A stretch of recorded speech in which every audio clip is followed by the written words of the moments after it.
Hello दोस्तों, मैं हूं नीरज और आप देख रहे हैं स्टडी कॉमर्स। और आज हम इस वीडियो में यूपीएचईएससी असिस्टेंट प्रोफेसर एग्ज़ाम के पेपर सॉल्व करने वाले हैं, जो कि आपके 17 अप्रैल 2025 में कंडक्ट किया गया था। इस वीडियो में आगे बढ़ने से पहले मैं आपको बता दूं कि मैंने पूरी कोशिश की है कि मैं आपको एग्जैक्ट आंसर बता सकूं, लेकिन हो सकता है कि कुछ क्वेश्चंस के आंसर मेरे द्वारा गलत दिए जाएँ, या ये भी हो सकता है कि जो कमीशन है उसके द्वारा जो आंसर दिया गया है और मेरे द्वारा जो आंसर दिया गया है उसमें थोड़ा बहुत वेरिएशन हो सकता है। इसकी पॉसिबिलिटीज़ हैं। मैं 100% करेक्ट आंसर बताऊंगा ये मैं नहीं कह सकता, लेकिन मैं पूरी कोशिश करूंगा कि जो भी आंसर मैं आपको बताऊं वो क्लोज टू एक्यूरेट हो। अगर आप ये वीडियो कुछ महीने बाद या कुछ हफ्ते बाद या कुछ साल बाद देख रहे हो तो आप कमेंट बॉक्स में चेक कर लेना, क्योंकि मैं अगर कुछ चेंजेस होगा, किसी क्वेश्चन का आंसर अगर चेंज हो जाएगा, कमेंट में पिन कर दूंगा, वहाँ से आप चेक कर सकते हो। तो अगर आप इस वीडियो को कुछ समय के बाद देख रहे हो तो आप पिन कमेंट को जरूर चेक कर लेना, ताकि आपको करेक्ट आंसर मिल सके। तो अब आइए क्वेश्चन स्टार्ट करते हैं। फर्स्ट क्वेश्चन कह रहा है, what is the chance of drawing a king in a draw from pack of 52 cards. अगर हम 52 कार्ड्स में से अगर कोई एक कार्ड निकाल लेते हैं तो किंग की क्या प्रोबेबिलिटी होगी, यानी किंग आने की जो चांसेस हैं वो कितना है। आपको बताया कि ताश की गड्डी होती है जिसमें 52 कार्ड्स होते हैं, उसमें 4 किंग होता है। तो अगर हम रैंडम ही कोई एक कार्ड निकाल लें तो किंग की आने की जो प्रोबेबिलिटी है या चांस है वो कितना होगा, ये आपसे क्वेश्चन में पूछा है। तो probability of king is equal to क्या हो जाएगा, 4/52, क्योंकि जो पैक ऑफ कार्ड्स होता है उसमें 4 किंग होते हैं। तो 4 एकम 4, 4 एकम 4, 4 तें 12, कितना हो जाएगा 1/13। ये आपका आंसर हो जाएगा। तो फर्स्ट का करेक्ट आंसर हो जाएगा सी, 1/13। हो सकता है कि आप में ये जो 1/13 दिया है उसका सीक्वेंस चेंज हो, तो आप सी डी मत चेक करना, आप करेक्ट आंसर चेक करना कि जो मैं अमाउंट या जो वैल्यू बता रहा हूँ उससे जाके मैच कर लेना। क्योंकि इस बार यूपीएचईएससी में ये हुआ है कि जो ऑप्शंस हैं उनको चेंज कर दिया गया है, आगे पीछे कर दिया गया है, तो इस बात का ध्यान रखना। देखिए, ये जो क्वेश्चन पूछा गया था वो आपके सिमिलर क्वेश्चन है जो कि आपके यूजीसी नेट जून 2024 में पूछा गया था। उसमें सिर्फ डिफरेंस क्या था कि इसमें रेड कार्ड और किंग के बारे में पूछा गया। तो रेड कार्ड की जो प्रोबेबिलिटी अगर इसको हम हटा दें तो 4/52 हो जाएगा और यहाँ पे 1/13 हो जाएगा। तो सिमिलर क्वेश्चन पहले भी हमने डिस्कस किया है। अगर आपने इस तरीके के क्वेश्चन पहले प्रैक्टिस किए थे तो जो क्वेश्चन यूपीएचएससी से पूछा गया था वो काफ़ी ईजी आपके लिए रहा होगा। तो मैं आपको रेफरेंस भी दे रहा हूँ ताकि आप प्रीवियस ईयर के क्वेश्चंस को प्रैक्टिस कर सके आपके आने वाले एग्जाम्स के लिए। सिर्फ ये मत सोचो कि यूपीएचईएससी में जो भी क्वेश्चंस पूछे गए हैं वो आपको करंट एग्जाम के लिए बेनिफिशियल, ऐसा नहीं। आपके जितने भी असिस्टेंट प्रोफेसर एग्जाम हैं, जितने भी नेट सेट एग्जाम हैं, उन सभी एग्जाम्स के लिए इंपॉर्टेंट है। तो इस लेक्चर को इस तरीके से देखो कि आपके आने वाले एग्जाम के भी कॉन्सेप्ट क्लियर हो सकें। और जो भी मैंने स्क्रीनशॉट लगाया है वापस से उस वीडियो पे जाओ और डिटेल में उसको ज़रूर पढ़ना, ये मैं आपसे रिक्वेस्ट कर रहा हूँ।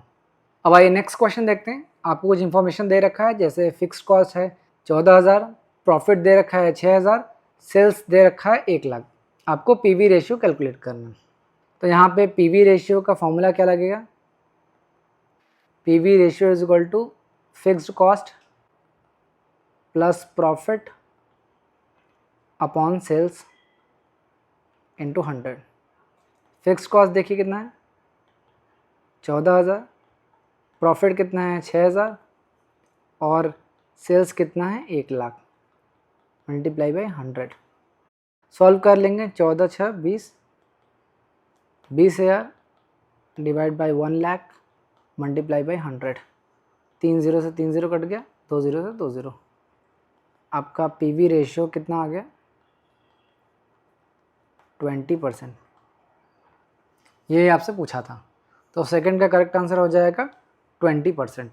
उम्मीद है आपको अभी तक चीज़ें समझ में आ रही होंगी। मैं ब्रीफली समझा रहा हूँ, बहुत ज़्यादा एक्सप्लेन भी नहीं कर रहा हूँ, क्योंकि सारे क्वेश्चंस को सॉल्व करना है, हमें जल्दी चलना होगा।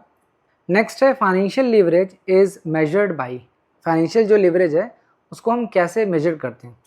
तो देखिए, मैंने आपको इनकम स्टेटमेंट निकालना बताया था, जिसमें मैंने बताया था कि सबसे पहले सेल्स होगा, सेल्स का कोई अमाउंट होगा, सेल्स में से माइनस करते हैं वेरिएबल कॉस्ट, इसका भी कोई वैल्यू होगा। तो सेल्स में से वेरिएबल कॉस्ट निकालेंगे, जो भी वैल्यू आएगा इसे हम क्या बोलेंगे, कंट्रीब्यूशन। कंट्रीब्यूशन में से हम फिक्स कॉस्ट माइनस कर देंगे, जो भी वैल्यू आएगा उसे हम बोलेंगे EBIT, या इसे ही हम प्रॉफिट बोलते हैं। प्रॉफिट बोलो चाहे earning before interest and tax बोलो, एक ही मतलब है। इसमें से हम माइनस करते हैं इंटरेस्ट, जो वैल्यू आएगी उसे हम बोलेंगे EBT, अर्निंग बिफोर टैक्स। इसमें से हम टैक्स माइनस करते हैं एट द रेट जो भी परसेंट हो। इसको माइनस करने के बाद जो भी वैल्यू आती है उसे हम बोलते हैं अर्निंग आफ्टर टैक्स, या वैसे बोलते हैं प्रॉफिट आफ्टर टैक्स। अब यहाँ पे आपसे क्या पूछा है, फाइनेंशियल लीवरेज। तो मैंने आपको तीनों फार्मूला बताया था, बहुत इंपॉर्टेंट है, ध्यान रखना। ऑपरेटिंग लीवरेज का फार्मूला क्या होता है, contribution upon EBIT। Financial leverage का फार्मूला क्या होता है, EBIT upon EBT। Combined leverage का फार्मूला क्या होता है, कंट्रीब्यूशन अपॉन EBT। यहाँ पे ध्यान रखना कि कंबाइंड लीवरेज को हम सुपर लीवरेज भी कहते हैं,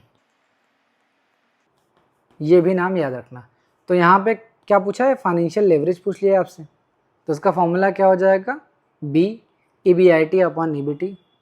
सिमिलर चीज़ आपको पहले ही बताया गया था। यहाँ देखिए, मैंने जब न्यूमेरिकल करवाया था तो आपको फाइनेंशियल लेवरेज का फॉर्मूला बताया था।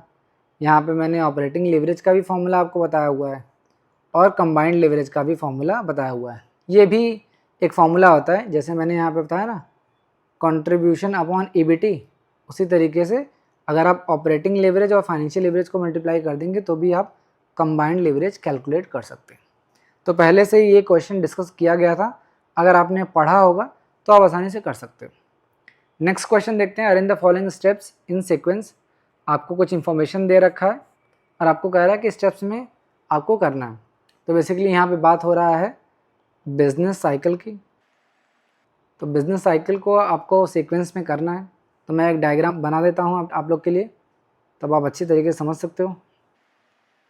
यहाँ पे हम इकोनॉमिक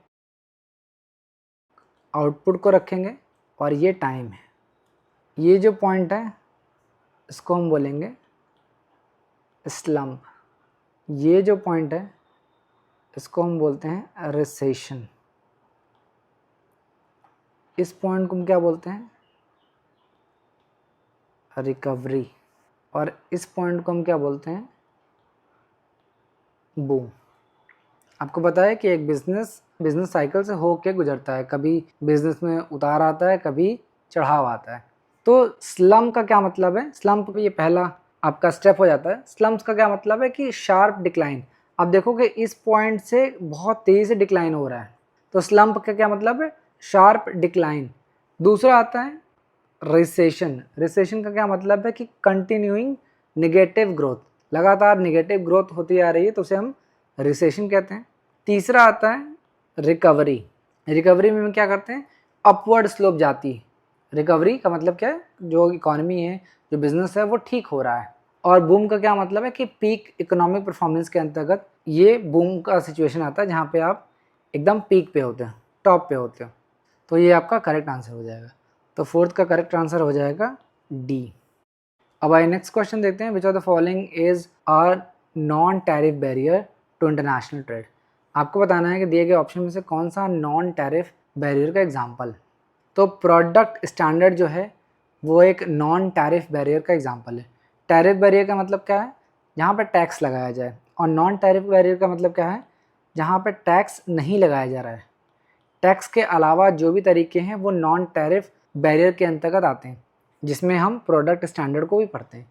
प्रोडक्ट स्टैंडर्ड का क्या मतलब है कि जब भी प्रोडक्ट किसी दूसरे देश से हमारे देश में आएगा तो वो हम तभी एक्सेप्ट करेंगे जब वो एक स्टैंडर्ड प्रोडक्ट होगा। अगर उसकी क्वालिटी उससे कम होगी तो हम उसको रिजेक्ट कर देंगे। ये एक तरीका है नॉन टैरिफ बैरियर का।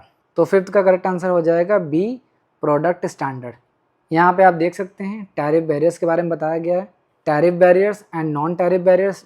नॉन टैरिफ बैरियर्स में आप देख सकते हैं प्रोडक्ट स्टैंडर्ड भी इंक्लूड किया जाता है। अब आइए नेक्स्ट क्वेश्चन देखते हैं, arrange the following steps in sequence. ये आपके सामने इंफॉर्मेशन दिया गया है और आपको करेक्ट सीक्वेंस में करना है। क्वेश्चन कहाँ से पूछा गया है, डिसीजन मेकिंग से, कि कैसे आप डिसीजन लेते हो। तो सबसे पहले आप आइडेंटिफिकेशन ऑफ प्रॉब्लम करते हो, पहला स्टेप आता है। फिर दूसरा आता है सर्च फॉर अल्टरनेटिव्स, फिर तीसरा होता है इवैल्यूएशन ऑफ अल्टरनेटिव, चौथा होता है चॉइस ऑफ अल्टरनेटिव। जब तक आप इवैल्यूएट नहीं करोगे तब तक आप बेस्ट अल्टरनेटिव को चूज़ कैसे करोगे। तो 6 का करेक्ट आंसर हो जाएगा बी। ये हमने पहले ही डिसीजन मेकिंग वाले लेक्चर में पढ़ लिया है। यहाँ पे देखो मैंने प्रोसेस बताया है, identifying and analysing problem, developing possible alternatives, selecting and executing the best alternatives. ये सारी चीज़ें पहले ही डिस्कस की गई हैं। अगर आपने ये लेक्चर देखा होगा और आपको अच्छी तरीके से ये याद होगा एग्जाम में तो आप आसानी से सॉल्व कर सकते थे। अब आइए नेक्स्ट क्वेश्चन देखते हैं। 5 stages of consumer buying decision making process does not include. आपने कंज्यूमर बाइंग डिसीजन पढ़ा होगा, उसमें से कौन सा एक स्टेप नहीं है।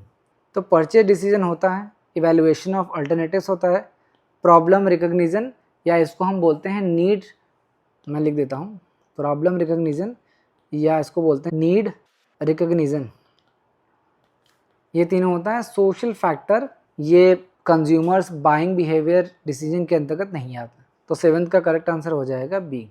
यहाँ पे मैंने आपको कंज्यूमर बिहेवियर में बायर डिसीजन प्रोसेस के बारे में बताया था, जिसमें मैंने आपको बताया था need recognition, information search, evaluation of alternatives, purchase decision और पोस्ट परचेस बिहेवियर। ये सारी चीज़ें आपको पहले ही बता दी गई थी।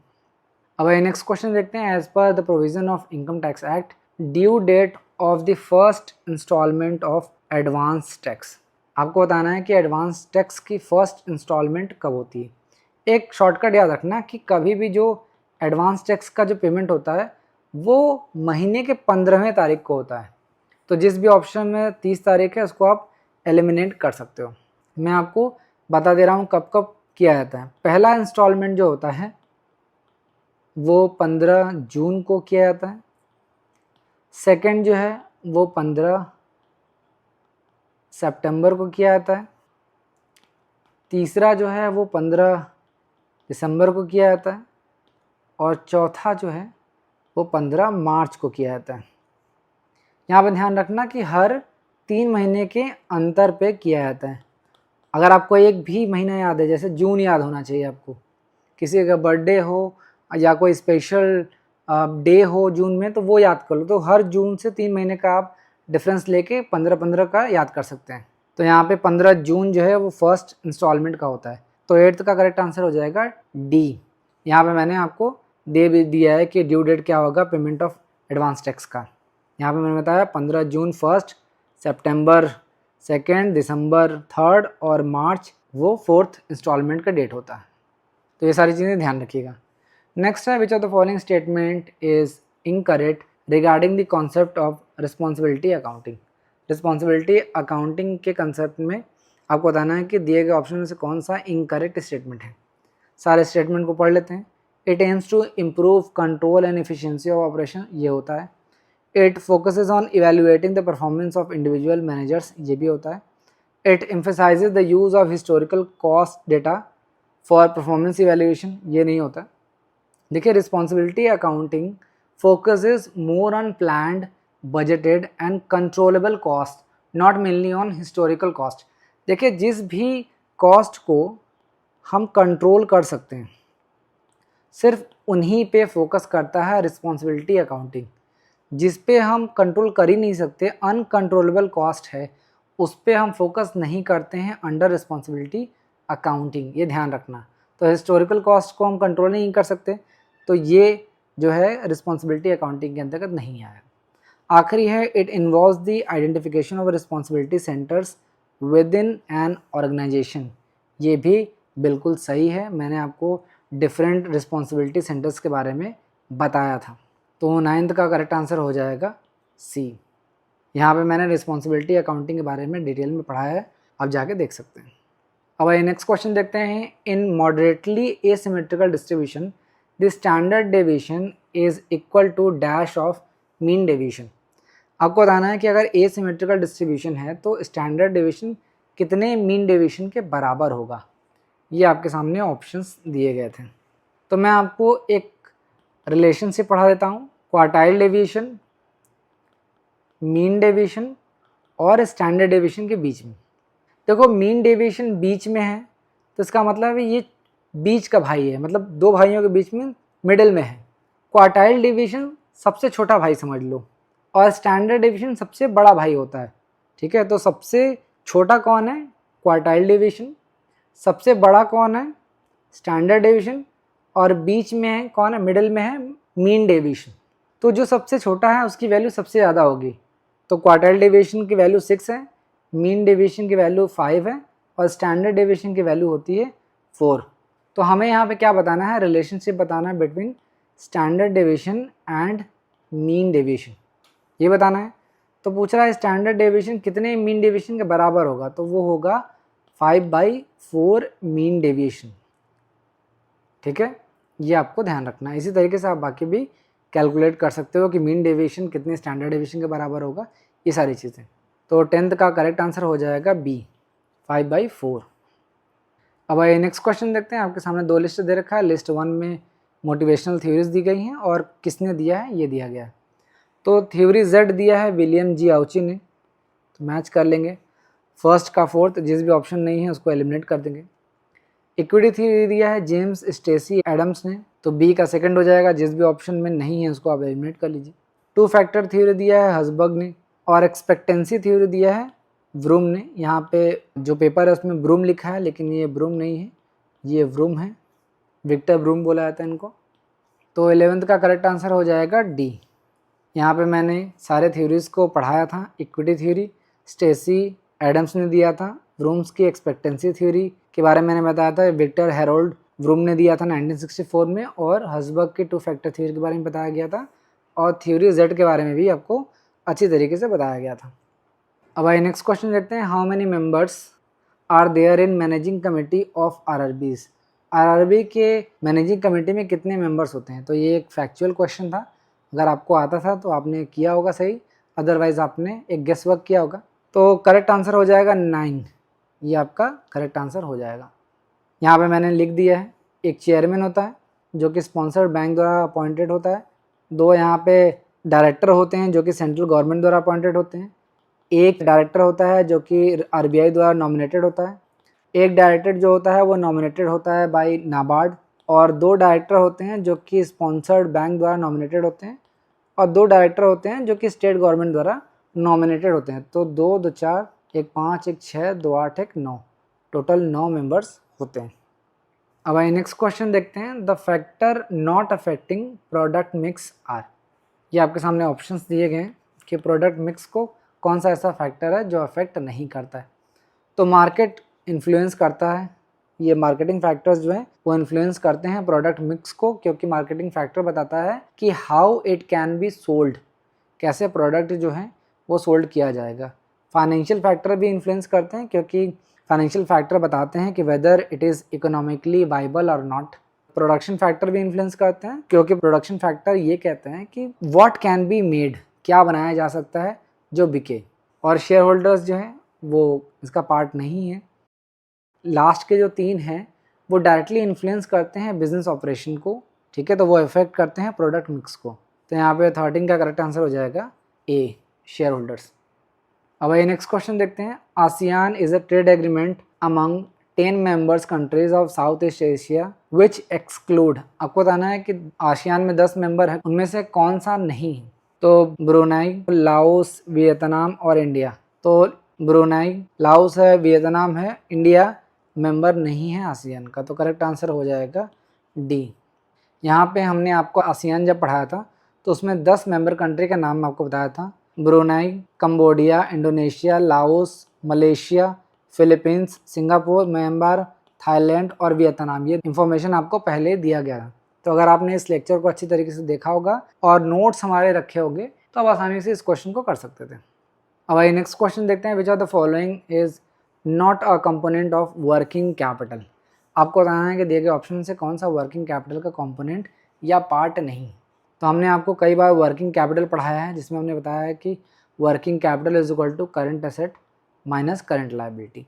तो जो भी करंट एसेट या करंट लायबिलिटी हैं वो आपके वर्किंग कैपिटल के पार्ट होंगे, जो नहीं है वो कंपोनेंट नहीं होंगे।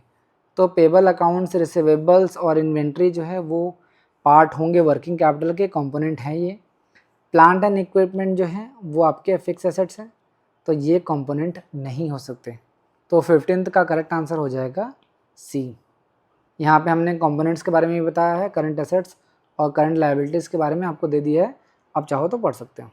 अब आइए नेक्स्ट क्वेश्चन देखते हैं। Which conflict management style is characterized by high assertiveness and low cooperativeness.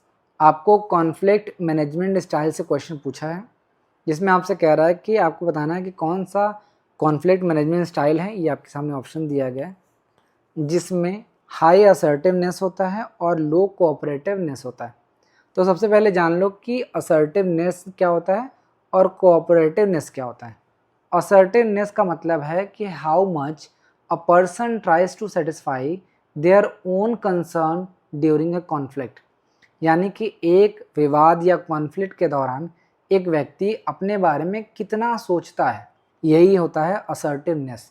और कोऑपरेटिवनेस का मतलब आप समझ रहे हैं कितनी कोऑपरेटिव है एक पर्सन कॉन्फ्लिक्ट के दौरान। तो कौन सा कॉन्फ्लिक्ट मैनेजमेंट स्टाइल है, तो ये है कम्पीटिंग। जब एक कॉन्फ्लिक्ट के दौरान एक पर्सन कम्पीट कर रहा होता है तो वहाँ पे आप देखोगे कि हाई असर्टिवनेस होता है और लो कोऑपरेटिवनेस होता है। समझ में आया? तो इसका आंसर हो जाएगा डी, कम्पीटिंग। बाकी भी अपने तरीके से आप पढ़ सकते हो। अब आइए नेक्स्ट क्वेश्चन देखते हैं। आपके सामने असर्शन और रीज़न दिया गया, पढ़ लेते हैं एक बार। Loan and advances comprises the important areas of investment of their money by commercial bank, ये बिल्कुल सही है। नेक्स्ट है commercial banks increases their fund also by creating credit, तो ये भी सही है। ध्यान रखना कि जो कमर्शियल बैंक है, ये क्वेश्चन बहुत इंपॉर्टेंट है, अभी नहीं आया है बट आने वाले किसी भी एग्जाम में आपसे पूछा जा सकता है। देखिए कमर्शियल बैंक जो होते हैं वो क्रेडिट क्रिएट करते हैं। क्रिएट कैसे करते हैं? कमर्शियल बैंक आपको लोन देते हैं। लोन कैसे देंगे? जब भी आपको ज़रूरत होगी पैसे की वो आपको लोन देंगे और पैसे आपके अकाउंट में डाल दिए जाएंगे। उससे होगा क्या कि मनी सप्लाई बढ़ जाएगा। तो इसे हम बोलते हैं कि कमर्शियल बैंक क्रिएटेड, या आप ये बोल सकते हैं कि कमर्शियल बैंक जो है वो क्रेडिट को क्रिएट करते हैं और क्रेडिट को कंट्रोल करने का काम आरबीआई करता है। क्रेडिट को कंट्रोल करने का काम आरबीआई करता है, ये चीज़ ध्यान रखना। क्रेडिट क्रिएट करने का काम कमर्शियल बैंक करता है और क्रेडिट कंट्रोल करने का काम आरबीआई करता है। ये दो डिफरेंसेस में स्टेटमेंट के फॉर्म में कई बार क्वेश्चन पूछे जा सकते हैं, तो ये टर्म ध्यान रखना, दोनों में अंतर आपको पता होना चाहिए। तो ये जो दोनों स्टेटमेंट है वो इंडिविजुअली सही है, but R is not the correct explanation of A, because credit creation is related to money supply. Credit creation से होता क्या, मनी सप्लाई बढ़ जाता है, भाई आपको लोन मिल जाएगा तो आपके पास पैसा ज़्यादा हो जाएगा, but not directly to investment strategy of the banks fund. लेकिन ये डायरेक्टली इन्वेस्टमेंट स्ट्रैटेजी नहीं है, ठीक है। तो 17th का करेक्ट आंसर हो जाएगा बी। अब आइए नेक्स्ट क्वेश्चन देखते हैं। Which of the following is not a qualification of holder in due course. आपको बताना है कि दिए गए ऑप्शन में से कौन सा एक होल्डर इन ड्यू कोर्स का क्वालिफिकेशन नहीं है। अब होल्डर इन ड्यू कोर्स का जो सेक्शन है वो बहुत इंपॉर्टेंट है, ध्यान रखना, आपसे एग्जाम में पूछा जा सकता है। Section 9 of the negotiable instrument act 1881। Negotiable instrument act 1881 में सेक्शन 9 जो है वो आपका होल्डर एंड ड्यू कोर्स के बारे में बात करता है। होल्डर एंड ड्यू कोर्स का क्या मतलब है कि अगर किसी पर्सन के पास कोई निगोशिएबल इंस्ट्रूमेंट आ गया हो, चाहे वो चेक हो, चाहे कोई और प्रोमिसरी नोट हो या कोई और निगोशिएबल इंस्ट्रूमेंट हो, अगर किसी पर्सन के पास कोई निगोशिएबल इंस्ट्रूमेंट आया हो और उसमें 3 कंडीशन फॉलो कर ली हो तो उस व्यक्ति को होल्डर एंड ड्यू कोर्स कहा जाएगा। 3 मेन कंडीशन हैं एक व्यक्ति को होल्डर एंड ड्यू कोर्स बनने के लिए। पहला कंडीशन ये है फॉर कंसिडरेशन, कि वो कंसिडरेशन के लिए किया गया हो। कंसिडरेशन का क्या मतलब है? रिवॉर्ड्स, पहला कंडीशन। दूसरा कंडीशन ये है before the date of maturity, ये होना चाहिए। तीसरा होता है गुड फेथ, और कंसिडरेशन से पहले भी ये होना चाहिए, मान लो मैं यहाँ लिख दे रहा हूँ कि वो होल्डर होना चाहिए, मतलब वो निगोशिएबल इंस्ट्रूमेंट उसके पास आया हो। अगर उसके पास ही वो निगोशिएबल इंस्ट्रूमेंट ही नहीं है तो होल्डर इन ड्यू कोर्स कैसे बनेगा वो। अब हम क्वालिफिकेशन चेक कर लेते हैं। पहला लिखा है he must be holder without consideration, ये गलत, ये क्वालिफिकेशन नहीं है, क्योंकि मैंने आपको बताया कि फॉर कंसिडरेशन होना चाहिए, विदाउट नहीं होना चाहिए, विथ होना चाहिए। दूसरा है he must have become holder in good faith, good faith भी होना चाहिए। नेक्स्ट है ही मस्ट बी होल्डर, तो होल्डर होना चाहिए, ये भी कंडीशन ज़रूरी है। तो यहाँ पूछा है कौन सा क्वालिफिकेशन नहीं है, तो करेक्ट आंसर हो जाएगा ए। अब ये नेक्स्ट क्वेश्चन देखते हैं। Premium received on issue of shares is shown in the balance sheet under the head. Premium आप समझ रहे हैं, तो ये जो 2 रुपये है यही आपका प्रीमियम अमाउंट होगा, यही प्रीमियम होगा। तो ये कह रहा है कि ये जो प्रीमियम है इसको हम बैलेंस शीट में कहाँ दिखाते हैं, तो इसको हम दिखाते हैं रिजर्व एंड सरप्लस में। ठीक है, ध्यान रखना, premium received on issue of share, जिसे हम शेयर प्रीमियम कहते हैं, सॉरी सिक्योरिटी प्रीमियम कहते हैं, सिक्योरिटीज प्रीमियम, इसे हम रिजर्व एंड सरप्लस में दिखाते हैं।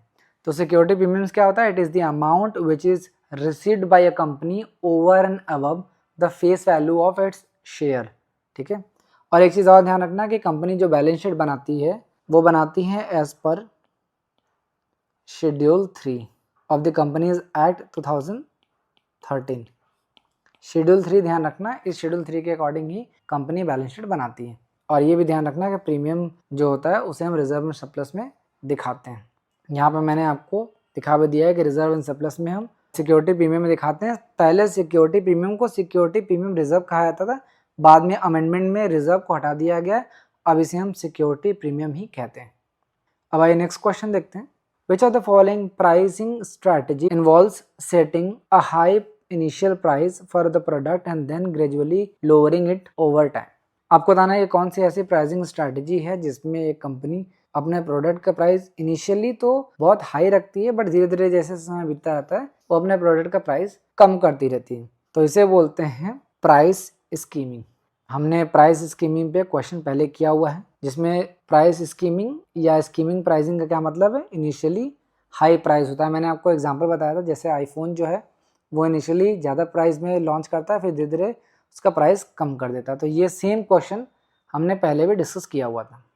अब आइए नेक्स्ट क्वेश्चन देखते हैं। Capital structure is ideal when, ideal या फिर इसे हम बोल सकते हैं ऑप्टिमम कब होगा। तो cost of capital is minimum, profitability of the business maximize, या profitability and cost both are maximize, या both A and B of the above. तो मैंने आपको बताया था कि ऑप्टिमम कैपिटल स्ट्रक्चर कब होगा, जब weighted average cost of capital, जिसको ओवरऑल कॉस्ट ऑफ कैपिटल कहते हैं, इसको हम KO भी कह सकते हैं, वो मिनिमम हो और value of the firm maximum हो। तो कॉस्ट सबसे कम होगा तब बेहतर है, और प्रॉफिट ज़्यादा है तभी इसे हम कैपिटल स्ट्रक्चर आइडियल मानेंगे। तो करेक्ट आंसर हो जाएगा डी। यहाँ पे हमने ऑप्टिमम कैपिटल स्ट्रक्चर के बारे में भी आपको पहले ही बता दिया था, और सेम क्वेश्चन में ऑप्टिमम कैपिटल स्ट्रक्चर पे भी पूछा जा चुका है, और हमने डिटेल में आपको ऑप्टिमम कैपिटल स्ट्रक्चर के बारे में बताया था। अब आइए नेक्स्ट क्वेश्चन देखते हैं। Measuring cost and value of human resource for organisation is related to. आपको बताना है कि जब हम ह्यूमन रिसोर्स, जो भी आपके एम्प्लॉयज़ हैं, उनकी कॉस्ट और वैल्यू को मेजर करते हैं फॉर द ऑर्गेनाइजेशन, तो इसे हम क्या कहते हैं, तो इसे हम बोलते हैं ह्यूमन रिसोर्स अकाउंटिंग। अब समझ लो कि कॉस्ट मेजर करने का क्या मतलब है। HR डिपार्टमेंट बहुत सारे खर्चे करती है अपने एम्प्लॉयज़ को रिक्रूट करने में, ट्रेनिंग देने में, उनकी सैलरी देने में, उनको लैपटॉप देने में, उनको सॉफ्टवेयर देने में, तो ये उनके लिए कॉस्ट होती है। वैल्यू का क्या मतलब है कि जो एम्प्लॉय हमने रिक्रूट किए हैं उनकी प्रोडक्टिविटी कैसी है, वो कितना हमें रेवेन्यू जनरेट करने में हमें हेल्प कर रहे हैं, ये सारे वैल्यूज़ होते हैं। तो जब हम कॉस्ट और वैल्यू को मेजर करते हैं for the organisation, it is related to human resource accounting. समझ में आए? ह्यूमन रिसोर्स ऑडिट में हम क्या करते हैं, जो भी HR पॉलिसीज़ होते हैं उसको हम रिव्यू करने का काम करते हैं। ठीक है, सोशल अकाउंटिंग में आप सभी को पता है कि ये फोकस करता है सोशल इन्वायरमेंटल इम्पैक्ट को, और फाइनेंशियल अकाउंट आपको पता ही होगा। तो 22 का करेक्ट आंसर होना चाहिए था D। अब आइए नेक्स्ट क्वेश्चन देखते हैं। Which one is not the work of RBI। आपको बताना है कि कौन सा दिए गए ऑप्शन में से कौन सा RBI का फंक्शन नहीं है। तो बैंकर्स बैंक होता है, कस्टोडियन ऑफ फॉरेन करेंसी भी होता है, क्रेडिट कंट्रोल भी होता है, जो मैंने अभी आपको थोड़ी देर पहले बताया था। Lending money directly to farmers, ये RBI नहीं करता है, बल्कि कॉमर्शियल बैंक और जो एग्रीकल्चर बैंक हैं वो करते हैं। तो 23 का करेक्ट आंसर हो जाएगा C। यहाँ पे हमने फंक्शंस के बारे में RBI के आपको डिटेल में पढ़ाया था। अब आइए नेक्स्ट क्वेश्चन देखते हैं। Entertainment allowance for non government employees are. देखिए ये फैक्चुअल क्वेश्चन है इनकम टैक्स से कि अगर नॉन गवर्नमेंट एम्प्लॉय है तो उसके लिए एंटरटेनमेंट अलाउंस क्या होगा, तो वो फुल्ली टैक्सेबल होगा। ये आप ध्यान रखिएगा। सिर्फ और सिर्फ only government employee, double E का क्या मतलब है, एम्प्लॉय, इन्हीं को एग्जम्पशन मिलता है under section 16 second. Private employees के लिए फुल्ली टैक्सेबल है। ये फैक्चुअल चीज़ें हैं, आप ध्यान रख लें। तो 24 का करेक्ट आंसर हो जाएगा बी। अब आइए नेक्स्ट क्वेश्चन देखते हैं। आपके सामने असर्शन और रीजन दिया गया है, पढ़ लेते हैं। Descriptive statistics uses data collection, presentation, analysis and interpretation. Inferential statistics uses probability forecasting theory. तो देखिए डिस्क्रिप्टिव और इन्फ्रेंशियल स्टैटिस्टिक्स मैंने आपको पहले पढ़ाया था। मैंने आपको बताया था कि डिस्क्रिप्टिव स्टैटिस्टिक्स में हम क्या करते हैं कि पॉपुलेशन से हम सैंपल की तरफ जाते हैं। तो डिस्क्रिप्टिव स्टैटिस्टिक्स में हम डेटा कलेक्शन करते हैं, प्रेजेंटेशन एनालिसिस करते हैं, इंटरप्रिटेशन करते हैं, ये बिल्कुल सही है। इन्फ्रेंशियल स्टैटिस्टिक्स में हम क्या करते हैं कि हम सैंपल से पॉपुलेशन की तरफ जाते हैं, ठीक है। तो इसमें प्रोबेबिलिटी सैम्पलिंग, फोरकास्टिंग थ्योरीज, इनका इस्तेमाल हम करते हैं। देखिए दोनों स्टेटमेंट जो है वो इंडिविजुअली सही है, लेकिन R is not correct explanation of A. क्यों? क्योंकि दोनों में अलग अलग चीज़ों के बारे में बात की जा रही है। पहले में हम डिस्क्रिप्टिव स्टैटिस्टिक्स के बारे में बात करें, दूसरे में इन्फ्रेंशियल स्टैटिस्टिक्स के बारे में बात करें, दोनों अलग अलग चीज़ हैं। तो 25 का करेक्ट आंसर हो जाएगा बी। पहले ही हमने डिस्क्रिप्टिव स्टैटिस्टिक्स और इन्फ्रेंशियल स्टैटिस्टिक्स पे आपको क्वेश्चन कराया हुआ है। अब आइए नेक्स्ट क्वेश्चन देखते हैं। Which is not an exception to law of demand. सबसे पहले जानते हैं लॉ ऑफ डिमांड का क्या मतलब। ये इन्वर्स रिलेशनशिप बताता है between price and quantity demanded. यानी कि प्राइस अगर बढ़ा तो डिमांड कम हो जाएगा, अगर प्राइस कम हुआ तो डिमांड बढ़ जाएगा। ये नॉर्मल कंडीशन है लॉ ऑफ डिमांड की। लेकिन एक्सेप्शन पूछ रहा है कि एक्सेप्शन में क्या होता है। तो एक्सेप्शन में उल्टा होता है, प्राइस बढ़ेगा तो डिमांड भी बढ़ेगा, ठीक है। तब यहाँ पे कह रहा है कि विच इज़ नॉट, ये ध्यान रखना, नॉट एन एक्सेप्शन। आपको बताना है कि लॉ ऑफ डिमांड का एक्सेप्शन इनमें से कौन सा नहीं है। तो आपने पढ़ा होगा इकोनॉमिक्स में गेफन गुड्स, गेफन पैराडॉक्स जिसको बोलते हैं, तो ये एक्सेप्शन है। डिमॉन्स्ट्रेशन, या इसको हम डिमॉन्स्ट्रेशन इफेक्ट भी कहते हैं, या वेबलन गुड्स के केस में होता है, जो कि लग्जरी गुड्स के केस में है, जैसे लग्जरी वॉचेस हो गया, लग्जरी बैग हो गया, ये सब सारी चीज़ें। तो ये भी लॉ ऑफ डिमांड का एक्सेप्शन है। वॉर भी है, अगर कोई एबनॉर्मल कंडीशन हो जा रही है, जैसे वॉर, पैनिक कंडीशन है, जैसे आपने देखा कोविड-19, तो यहाँ पे भी लॉ ऑफ डिमांड एक्सेप्शन मिल जाता है उसको, ठीक है।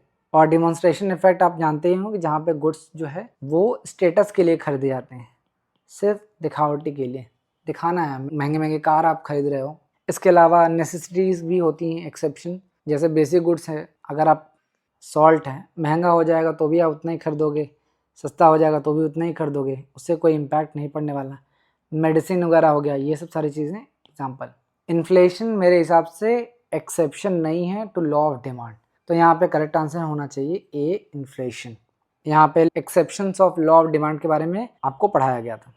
अब आइए नेक्स्ट क्वेश्चन देखते हैं। Which one is not a personal account. आपको बताना है कि दिए गए ऑप्शन में से कौन सा पर्सनल अकाउंट नहीं। देखिए बैंक अकाउंट, प्रोपराइटर्स अकाउंट और प्रीपेड सैलरी, ये तीनों पर्सनल अकाउंट है। पेटेंट अकाउंट जो है वो रियल अकाउंट का एग्जाम्पल है, न कि पर्सनल अकाउंट का। तो करेक्ट आंसर यहाँ पे ये हो जाएगा। कुछ चीज़ें और ध्यान रखिएगा। मान लीजिए पर्सनल अकाउंट में भी काफ़ी स्पेसिफिक होकर पूछ लिया कि कौन सा आर्टिफिशियल पर्सन है, कौन सा नेचुरल है, कौन सा रिप्रेजेंटेटिव है, वो भी आपको पता होना चाहिए। जैसे बैंक अकाउंट जो है वो आर्टिफिशियल पर्सनल अकाउंट है, प्रोपराइटर अकाउंट जो है वो नेचुरल पर्सनल अकाउंट है, प्रीपेड सैलरी जो है वो रिप्रेजेंटेटिव पर्सनल अकाउंट है। ये तीनों पर्सनल अकाउंट है, बट अलग अलग कैटेगरी है, तो वो ध्यान रखना। हमने जब आपको पर्सनल अकाउंट के बारे में बताया था तो मैंने आपको नेचुरल पर्सन और आर्टिफिशियल पर्सनस और रिप्रेजेंटेटिव पर्सन के बारे में बताया था, और मैंने आपको बताया था कि बैंक जो है इंपॉर्टेंट है, हर बार पूछा जाता है। और एक और चीज़ प्रीपेड का जो था वो भी मैंने आपको बताया था, अक्रूड बताया था आउटस्टैंडिंग, प्रीपेड, और मैंने आपको बताया था कि डेटर और क्रेडिटर भी इंपॉर्टेंट है। ये सारी चीज़ें बहुत इंपॉर्टेंट है जहाँ से एग्जाम में क्वेश्चंस पूछे जाते हैं। मैं रियल अकाउंट में भी मैंने आपको बताया था कि एसेट से रिलेटेड होता है, रियल एसेट से रिलेटेड होता है, और जो भी आपके इंटेलेक्चुअल प्रॉपर्टीज़ हैं, चाहे गुडविल है, पेटेंट है, कॉपीराइट है, या डिफर्ड एक्सपेंडिचर होते हैं, ये सब आपके रियल अकाउंट होते हैं।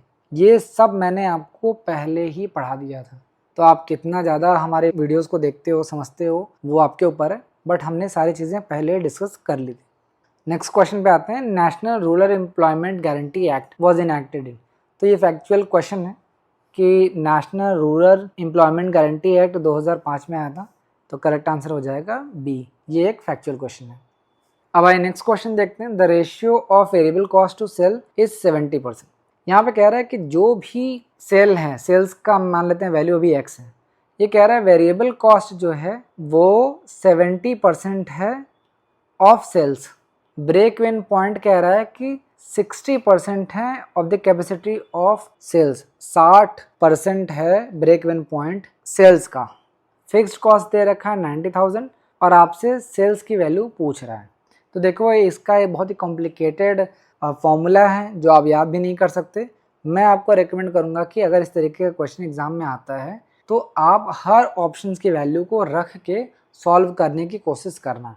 जैसे मैं यहाँ पे 5 लाख रुपए सेल को मान लेता हूँ कि जो सेल्स की वैल्यू है वो है 5 लाख। इस तरीके से आप बगल में एक लाइन खींच के ड्रॉ करके 3 लाख 6 लाख और भी जो ऑप्शन है उसको भी आप एज्यूम करके देख सकते हो। सेल्स में से हम माइनस करते हैं वेरिएबल कॉस्ट। अब ये कह रहा है कि 70% वेरिएबल कॉस्ट है, यहाँ पे लिखा है ना, सेल्स का 70% वेरिएबल कॉस्ट है, तो 5 लाख का 70% होगा 7 5 जो 35, 3,50,000 हो जाएगा। माइनस करेंगे तो कितना होगा 1.5 लाख। ये आपका कॉन्ट्रीब्यूशन हो जाएगा। फिक्स्ड कॉस्ट दे रखा है आप 90,000, माइनस कर लेंगे कितना होगा 60,000। ये आपका EBIT आ गया। यहाँ तक कोई दिक्कत? अब क्वेश्चन में कह रहा है आपको कि the break even point occurs at 60% of the capacity sales. अब कह रहा है कि जो ब्रेक इवन पॉइंट है ना, जहाँ पे नो प्रॉफिट नो लॉस हो रहा है, वो ये कह रहा है सेल्स का 60% जो है वो ब्रेक इवन है। तो सेल्स कितना है 5 लाख, उसका 60% कितना होगा 5 6 30 3 लाख। 3 लाख रुपए तक ये ब्रेक इवन हो रहा है। तो हम क्या करेंगे कि एक बार ब्रेक इवन पॉइंट कैलकुलेट कर लेते हैं, तो हमें पता चल जाएगा। अगर 3 लाख आ गया इसका मतलब है कि ये 5 लाख का जो सेल्स अमाउंट है वो करेक्ट होगा। तो ब्रेक इवन का फॉर्मूला क्या होता है, fix cost upon PV ratio. अब पीवी रेशियो हमारे पास है नहीं तो हम कैलकुलेट कर लेंगे। PV ratio is equal to क्या होता है, कंट्रीब्यूशन अपॉन सेल्स इंटू 100। ये होता है कंट्रीब्यूशन कितना है 1,50,000, सेल्स हमने मान रखा है 5 लाख, मल्टीप्लाई करेंगे तो 100, तो 3 0 3 0 2 0 2 0 1 दे। पीवी रेशियो कितना आ गया 30%। समझ में आया? अब फिक्स कॉस्ट हमने क्या रखा है 90,000, क्वेश्चन में दिया है। अब पीवी रेशियो कितना 30%, यानी मल्टीप्लाई बाई 100, तो 1 0 से 1 0 गया, 3 1 कम 3 3 3 का 9। कितना आ गया break even point 3 lakh. Break even point जो है 3 लाख आ गया। अब यहाँ पे देखो कि सेम 3 लाख रुपए यहाँ पे है कि नहीं। पहले हमने क्या किया, सबसे पहले हमने इनकम स्टेटमेंट बना दिया जो भी दिया गया था। अब सेल्स की वैल्यू हमें पूछ रहा है तो हमने एज्यूम कर लिया ऑप्शन में से कि यार 5 लाख हो सकता है, 5 लाख हमने लिख दिया। सारे वैल्यूज कैलकुलेट कर लिए, कॉन्ट्रीब्यूशन, फिक्स कॉस्ट, EBIT सब कैलकुलेट कर लिया। फिर हम क्या करेंगे, ब्रेक इवन पॉइंट कैलकुलेट कर लेंगे ये चेक करने के लिए, क्योंकि ब्रेक इवन पॉइंट क्वेश्चन में दिया है कि सेल्स का 60% ब्रेक इवन पॉइंट है। सेल्स अगर हमने 5 लाख मांग रहा है तो 60% कितना होगा 3 लाख होगा। तो हमें ब्रेक इवन पॉइंट कैलकुलेट करके चेक करना होगा कि अगर जो हमारा ब्रेक इवन पॉइंट अगर 3 लाख आ गया तो हमारी जो सेल्स की वैल्यू है वो करेक्ट होगी, यानी सेल्स की वैल्यू हमने कैलकुलेट सही किया है। तो हमने ब्रेक इवन पॉइंट कैलकुलेट कर लिया, fix cost upon PV ratio calculate करने के बाद हमें वैल्यू पता चल गई कि 3 लाख है। इसका मतलब है कि जो सेल्स का अमाउंट है वो 5 लाख ही होगा। ये थोड़ा सा लेंदी है बट इजी है, आपको फॉर्मूलाज याद करने की ज़रूरत नहीं। इस तरीके से आप क्रॉस चेक कर सकते हो। और आप एक लाइन खींच के ना, ये जो 5 लाख है इसके आगे एक लाइन खींच के आप 3 लाख 2 लाख जो भी ऑप्शन में दिया है उस तरीके से आप ब्रेक इवन पॉइंट कैलकुलेट करके अपना क्रॉस चेक कर सकते हो। और ये बहुत ऑथेंटिक तरीका है क्वेश्चन को सॉल्व करने का। तो 29 का करेक्ट आंसर हो जाएगा बी। अब बढ़ते हैं आगे। FDI in India allowed by 2 modes. जो फॉरेन डायरेक्ट इन्वेस्टमेंट है इंडिया में वो 2 तरीके से अलाउ किया गया है। पहला है गवर्नमेंट रूट, दूसरा आपको बताना है, तो दूसरा है ऑटोमेटिक रूट। करेक्ट आंसर हो जाएगा सी। जब हमने एफडीआई पढ़ाया था आपको तो आपको बताया था कि ऑटोमेटिक रूट है जहाँ पे कोई भी पहले से अप्रूवल की ज़रूरत नहीं होती, और दूसरा जो है वो गवर्नमेंट रूट है जहाँ पे अप्रूवल की ज़रूरत आपको पड़ेगी। अब नेक्स्ट क्वेश्चन देखते हैं, density method is applied in computing. आपको बताना है कि डेंसिटी मेथड किस चीज़ को कंप्यूट करने में हम यूज़ करते हैं। तो बहुत ईजी क्वेश्चन था। मोड जब हम कैलकुलेट करते हैं तो वहाँ पे हम डेंसिटी मेथड का इस्तेमाल करते हैं। बहुत ही इंपॉर्टेंट क्वेश्चन है। जब मैंने आपको स्टैटिस्टिक्स से रिलेटेड स्टेटमेंट बेस्ड क्वेश्चंस कराया था तो उसमें मैंने आपको बताया था कि डेंसिटी जो है वो मीन के लिए नहीं बल्कि मोड के लिए यूज़ किया जाता है। ये मैंने पहले ही आपको पढ़ा दिया था, तो डायरेक्ट क्वेश्चन वहीं से आया हुआ है। अब आइए नेक्स्ट क्वेश्चन देखते हैं, which of the following is not internal source of recruitment. आपको बताना है कौन सा इंटरनल सोर्स ऑफ रिक्रूटमेंट नहीं है। तो एक्सटेंशन ऑफ सर्विसेज ये होता है। एक्सटेंशन कब होता है? ये होता है बियॉन्ड रिटायरमेंट। बियॉन्ड रिटायरमेंट जैसे आपने देखा होगा कई बार कि जो यूनिवर्सिटीज़ में प्रोफेसर्स होते हैं वो रिटायरमेंट उनको मिल जाता है, लेकिन फिर भी उनको एक्सटेंशन मिलता है 1 या 2 साल का। आपने कई बार ये चीज़ें सुनी होंगी। तो एक्सटेंशन ऑफ सर्विसेज का क्या मतलब है कि रिटायरमेंट के बाद भी उनको सर्विस देने का मौका दिया जा रहा है, इसे एक्सटेंशन ऑफ सर्विस कहते हैं। ये इंटरनल सोर्स है। नेक्स्ट है फॉर्मल एम्प्लॉयज़। अगर कोई भी फॉर्मल एम्प्लॉयज़ है, अगर उसे हम री एम्प्लॉयमेंट दे रहे हैं, वापस से नौकरी ज्वाइन करा दे रहे हैं, तो ये फॉर्मल एम्प्लॉयमेंट, ये इंटरनल तरीका है रिक्रूटमेंट का। प्रमोशन एंड ट्रांसफ़र ये भी तरीका है, ये आपको पता ही है प्रमोशन और ट्रांसफ़र क्या होता है। और कॉन्ट्रैक्टर एंड जॉबर्स ये इंटरनल सोर्स ऑफ रिक्रूटमेंट नहीं है बल्कि एक्सटर्नल सोर्स है। कॉन्ट्रैक्टर आपको पता ही है और जॉबर्स का मतलब होता है दलाल। तो 32 का करेक्ट आंसर हो जाएगा सी। यहाँ पे सोर्सेज ऑफ रिक्रूटमेंट भी आपको पढ़ाया गया था। अब आइए नेक्स्ट क्वेश्चन देखते हैं, which of the following is not an agricultural input. आपको बताना है कौन सा एग्रीकल्चरल इनपुट नहीं है। आपके ऑप्शन है सीड, पेस्टिसाइड, ट्रैक्टर या नन ऑफ द अबव। तो सबसे पहले जान लो कि एग्रीकल्चरल इनपुट का क्या मतलब है। देखिए, कोई भी ऐसी चीज़ जो कि एक फार्मर यूज़ करता है फार्मिंग करने में, किसानी करने में। अब किसानी करने का क्या मतलब है? फार्मिंग करने का मतलब है कि किसानी स्टार्ट करने में, फार्मिंग स्टार्ट करने में और उसे मेंटेन करने में। कोई भी ऐसी वस्तु अगर वो किसानी करने में, स्टार्ट करने में या मेंटेन करने में यूज़ कर रहा है तो उसे हम एग्रीकल्चरल इनपुट कहते हैं। जैसे सीड्स, पेस्टिसाइड्स, ट्रैक्टर, इसके अलावा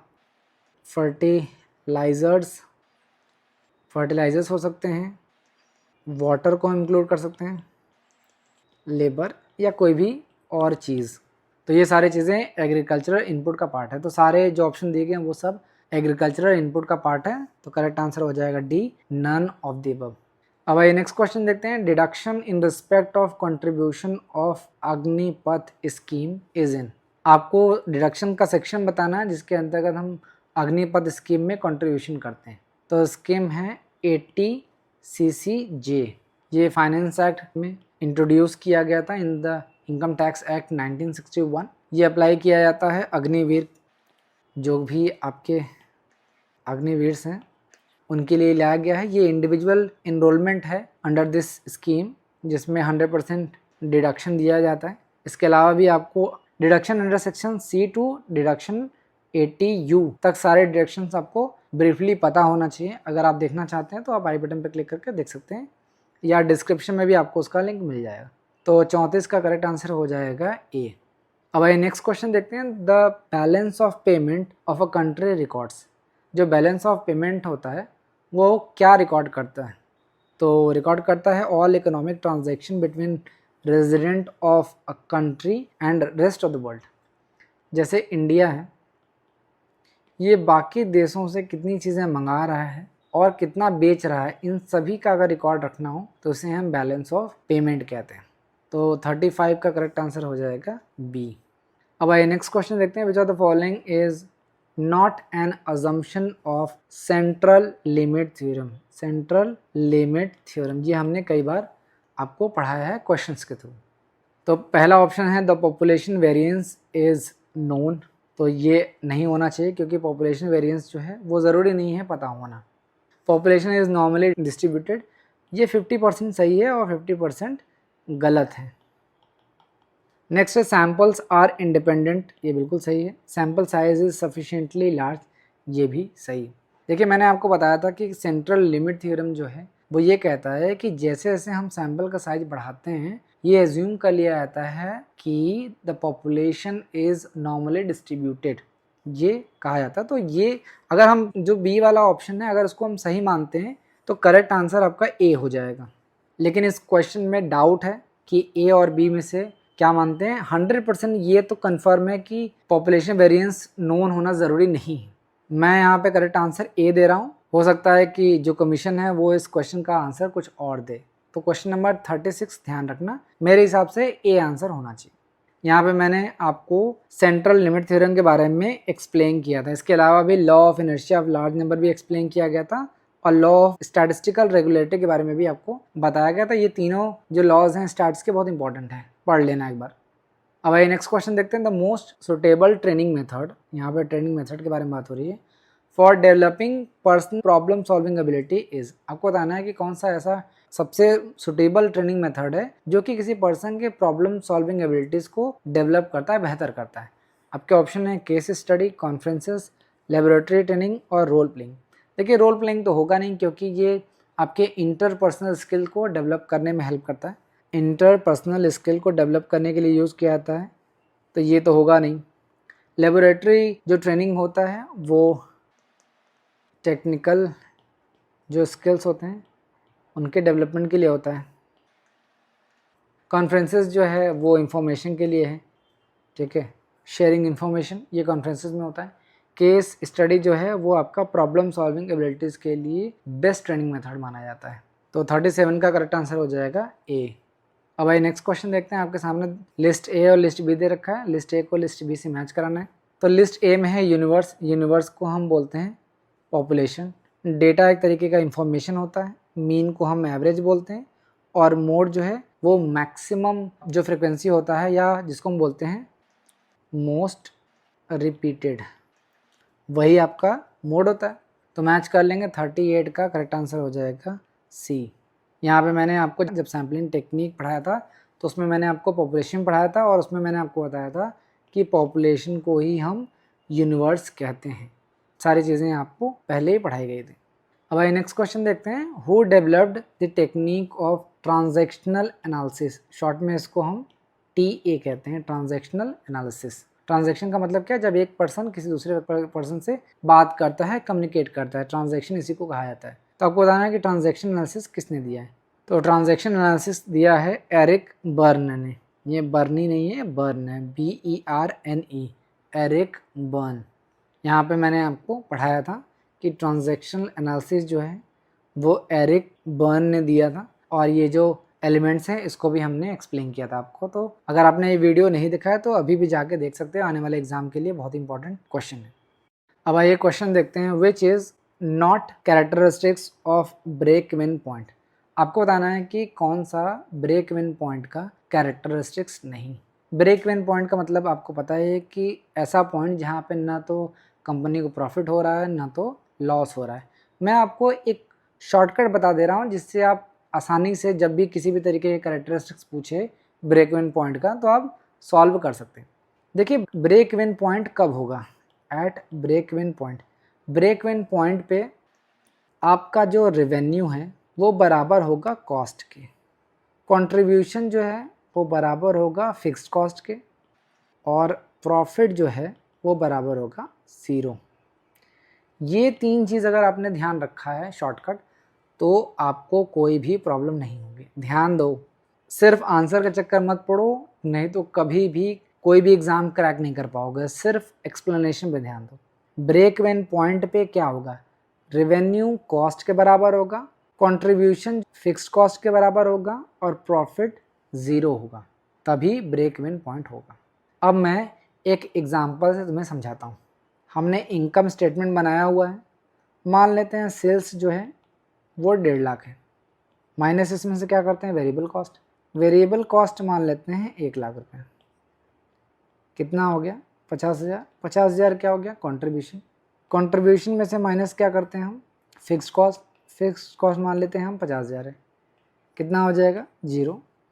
ये क्या हो जाएगा आपका EBIT, या इसे प्रॉफिट भी कह सकते हैं, P फॉर प्रॉफिट, यहाँ पे शॉर्ट में मैंने लिखा है। तो अब इसको समझो, मैंने ये जो 3 चीज़ें आपको बताई हैं इसको मैं क्रॉस चेक करता हूँ। पहला दिया है revenue is equal to cost, यही है ना, सेल करने के बाद जो हमें पैसा मिलता है वही रेवेन्यू होता है। तो रेवेन्यू कितना है, 1,50,000। कॉस्ट का क्या मतलब है, variable cost plus fixed cost. भाई कॉस्ट का मतलब होता है टोटल कॉस्ट, कॉस्ट का मतलब होता है टोटल कॉस्ट।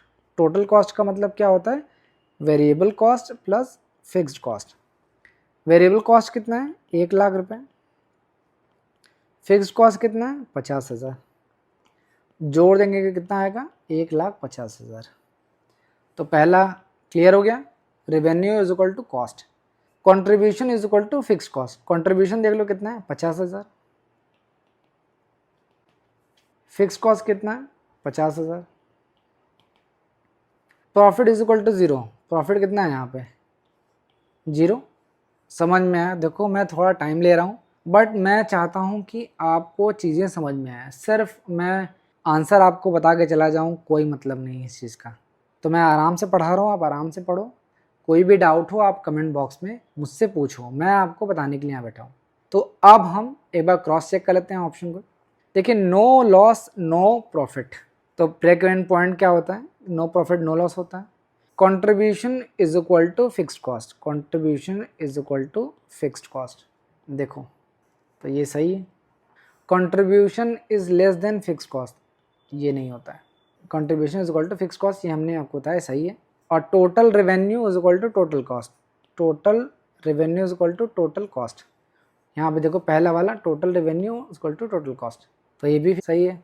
तो 40 का करेक्ट आंसर हो जाएगा ए। उम्मीद है आपको सारी चीज़ें समझ में आई होंगी। अब आइए नेक्स्ट क्वेश्चन देखते हैं। Which of the following is not the function of channels of distribution. आपको बताना है चैनल्स ऑफ डिस्ट्रीब्यूशन का कौन सा फंक्शन नहीं। पहला है प्राइसिंग, तो प्राइसिंग फंक्शन है, क्योंकि प्राइसिंग जो है वो असिस्ट करता है हमें प्राइसिंग डिसीजन में। तो चैनल ऑफ डिस्ट्रीब्यूशन का एक फंक्शन होता है कि वो प्राइसिंग डिसीजन में हमें असिस्ट करे, ठीक है, तो ये भी होता है। मैनेजिंग फाइनेंसेस, तो ये भी होता है। प्रमोशनल एक्टिविटी, ये भी फंक्शन है of channels of distribution. Managing production, देखिए प्रोडक्शन को मैनेज करना चैनल ऑफ डिस्ट्रीब्यूशन का काम नहीं होता है, बल्कि प्रोडक्शन डिपार्टमेंट का काम होता है। तो करेक्ट आंसर हो जाएगा डी। देखिए जब भी मैंने आपको डिस्ट्रीब्यूशन चैनल पढ़ाया था तो मैंने आपको पढ़ाया था कि जो डिस्ट्रीब्यूशन चैनल उनका फंक्शन क्या है। तो मैंने आपको इन्फॉर्मेशन बताया था, प्रमोशन बताया था, नए नए ऑफर को बताना है, निगोसिएशन बताया था कि प्राइस निगोसिएशन में हेल्प होता है, फाइनेंसिस के बारे में बताया था। तो ये ऑलरेडी आपसे डिस्कस किया गया था, कोई नया क्वेश्चन यहाँ पे नहीं पूछा गया है। अब आइए नेक्स्ट क्वेश्चन देखते हैं। If bonus shares are issued out of pre acquisition profit it will have. देखो प्री एक्विजिशन प्रॉफिट और पोस्ट एक्विजिशन प्रॉफिट ये भी हमने पढ़ाया हुआ है। प्री एक्विजिशन प्रॉफिट का क्या मतलब है कि हमारा एक्विजिशन से पहले जो प्रॉफिट हो रहा है उसको हम प्री एक्विजिशन प्रॉफिट कहते हैं। तो प्री एक्विजिशन प्रॉफिट जो होता है वो आपका कैपिटल प्रॉफिट होता है, ठीक है, और इसे हम ट्रांसफ़र करते हैं कैपिटल रिजर्व में। ये कई बार क्वेश्चन भी पूछा गया है, तो ध्यान रखना। तो ध्यान रखना कि जो बोनस शेयर इशू किया गया था from pre acquisition profit are treated as reclassification within equity which no impact on the consolidated profit and loss account. जो बोनस शेयर इशू किया गया है प्री एक्विजिशन प्रॉफिट से, उससे जो कंसोलिडेटेड जो आपके प्रॉफिट एंड लॉस अकाउंट होते हैं, नेट प्रॉफिट जो होता है उस पर कोई भी इम्पैक्ट नहीं पड़ता है। तो ये बहुत इंपॉर्टेंट क्वेश्चन है, ध्यान रखना। प्री एक्विजिशन प्रॉफिट हो गया, पोस्ट एक्विजिशन प्रॉफिट पूछ लिया तो वो क्या होगा, वो आपका रेवेन्यू प्रॉफिट होता है। प्री एक्विजिशन हो गया और आपसे कभी कभी पोस्ट एक्विजिशन भी पूछ सकता है, तो ध्यान रखना। प्री एक्विजिशन प्रॉफिट को हम कैपिटल प्रॉफिट बोलते हैं, पोस्ट को हम रेवेन्यू प्रॉफिट कहते हैं, ये चीज़ ध्यान रखना। अब आइए क्वेश्चन देखते हैं। Which leadership style is characterized by high concern for people and low concern for production according to Blake and Mouton managerial grid. तो मैंने आपको पढ़ाया था, ब्लैक एंड मॉर्टन ने मैनेजरियल ग्रिड दिया था, उसमें मैंने आपको बताया था कि total 81 types of leadership style होता है, जिसमें 5 इंपॉर्टेंट होता है, जिसमें से 4 आपको यहाँ पे दिया गया। तो टीम मैनेजमेंट को हम क्या बोलते हैं, 9 एंड 9 स्टाइल बोलते हैं। यहाँ पे क्या होता है, high concern for production and high concern for people, high concern for production and high concern for people. Country club में क्या होता है, इसे बोलते हैं 9N1 स्टाइल। इसमें होता है कि high concern for people and low concern for production. Improvised को बोलते हैं 1-1 स्टाइल। इसमें होता है low concern for production and low concern for people. और अथॉरिटी कंप्लायंस मैनेजमेंट इसको बोलते हैं 9-1 स्टाइल, जिसमें होता है high concern for production, low concern for people. ये चीज़ें होती हैं। एक बार आप चेक कर लेना, मैंने यहाँ पे आपको मैनेजरियल ग्रेड पे लेक्चर दिया है, आपको पढ़ाया है सारी चीज़ें, तो आप एक बार क्रॉस चेक कर लेना। तो यहाँ पे करेक्ट आंसर हो जाएगा 43rd का second, country club. Country club में आप देख रहे हो यहाँ पे कंसर्न फॉर पीपल है वो हाई है और कंसर्न फॉर प्रोडक्शन ये लो है। अब आइए नेक्स्ट क्वेश्चन देखते हैं। इन IDIC CRM model D stands for. आपके सामने एक कस्टमर रिलेशनशिप मैनेजमेंट के अंतर्गत एक मॉडल दिया गया है IDIC। आपको बताना है इसमें D का मतलब क्या है। तो D का मतलब है डिफ्रेंशिएटिंग। मैं आपको लिख के बता दे रहा हूँ। I का मतलब क्या होता है, आइडेंटिफाई, यानी हमें जो इंडिविजुअल कस्टमर्स हैं उनको आइडेंटिफाई करना है। D का मतलब मैंने आपको बताया ही है, डिफ्रेंशिएटिंग या फिर डिफ्रेंशिएट। हमें जो भी कस्टमर हैं उनको डिफ्रेंशिएट करना है bye there needs and value. Next है आई का मतलब क्या है, इंटरैक्ट। जो भी हमारे कस्टमर हैं उनसे इंटरैक्ट करना है ताकि जो भी कॉस्ट एफिशिएंसी है, इफ़ेक्टिवनेस है, उसको हम इम्प्रूव कर सकें। और सी का मतलब क्या है, कस्टमाइज़। जो भी हम कस्टमर से डील कर रहे हैं, हर एक ईच कस्टमर को जो भी हम ऑफ़र या कम्युनिकेशन कर रहे हैं उसको हमें कस्टमाइज़ करना पड़ेगा ताकि हमको बेहतर सुविधाएं हम दे सकें। तो 44 का करेंट आंसर होगा सी, डिफ्रेंशिएटिंग। अब आइए नेक्स्ट क्वेश्चन देखते हैं। Secretary can not reveal trade secrets which he comes to know during his course of employment is. ये फैक्चुअल क्वेश्चन है कि जो सेक्रेटरी है वो ट्रेड सीक्रेट्स को रिवील नहीं कर सकता during his course of employment, अपने एम्प्लॉयमेंट के दौरान। तो इसे बोलते हैं कॉन्ट्रैक्चुअल लायबिलिटीज़। ये बहुत इंपॉर्टेंट है, फैक्चुअल है बट आपको याद रखना होगा, कॉन्ट्रैक्चुअल लायबिलिटीज़। अब आइए नेक्स्ट क्वेश्चन देखते हैं। If earning per share EPS on equity shares is 1.5 and market value of share is 15, then cost of capital will be। आपको cost of capital निकालना है। तो cost of capital का क्या मतलब है, earning per share upon market price पर share into 100। ये फॉर्मूला होता है। अर्निंग पर शेयर क्या है 1.5 और मार्केट प्राइस पर शेयर कितना है 15 इंटू 100। मल्टीप्लाई कर देंगे तो 150 अपॉन 15 हो जाएगा, तो कितना हो जाएगा 10। टोटल कितना हो जाएगा 10%। ये आपका आंसर आ जाएगा कॉस्ट ऑफ कैपिटल। तो 46वां करेक्ट आंसर हो जाएगा सी, 10%। अब आइए नेक्स्ट क्वेश्चन देखते हैं। Which type of elasticity plays a crucial role in international price discrimination. सबसे पहले जान लो कि इंटरनेशनल प्राइस डिस्क्रिमिनेशन का मतलब क्या होता है। देखिए प्राइस डिस्क्रिमिनेशन में क्या होता है कि एक जो सेलर होता है वो डिफरेंट प्राइसेस चार्ज करता है for the same product in different market. ठीक है, मैं यहाँ पे लिख दे रहा हूँ, sellers charges different prices for the same product in different markets. ठीक है, तो आपको बताना है कि जो इंटरनेशनल प्राइस डिस्क्रिमिनेशन है उसमें कौन सी इलास्टिसिटी जो है वो क्रूशियल रोल निभाती है। तो उसे हम बोलते हैं price elasticity of demand.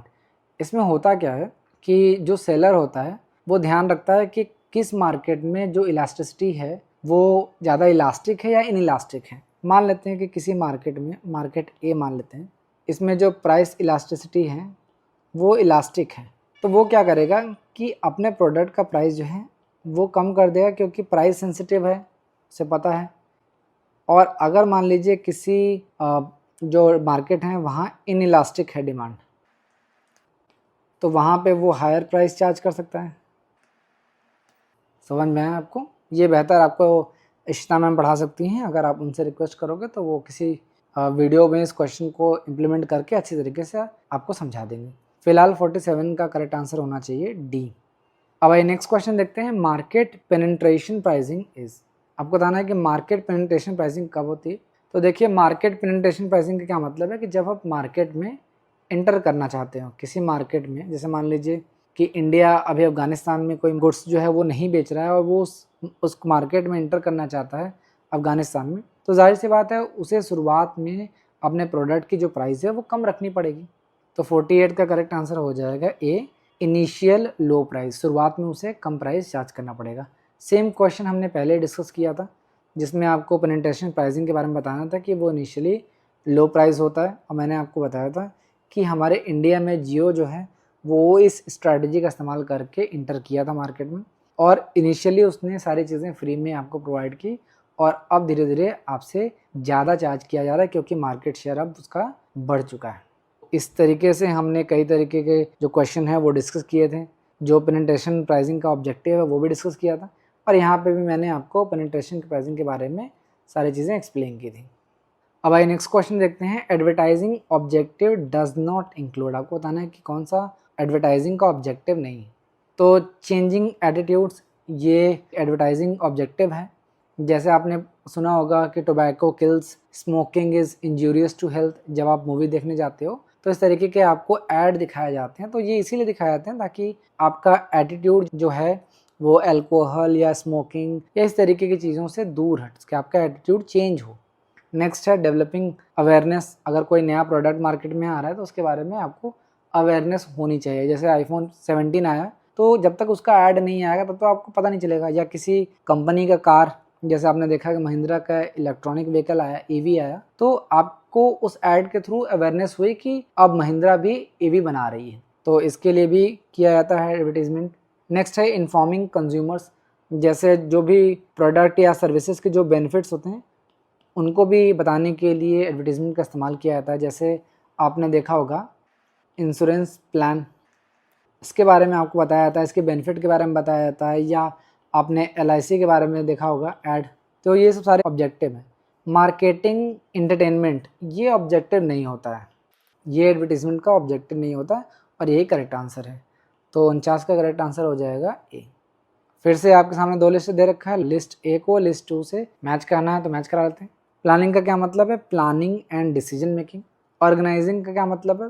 Making relation in authority and responsibility. Directing का क्या मतलब है? Direction to subordinates. कंट्रोलिंग का क्या मतलब है? To compare actual work with predetermined standards.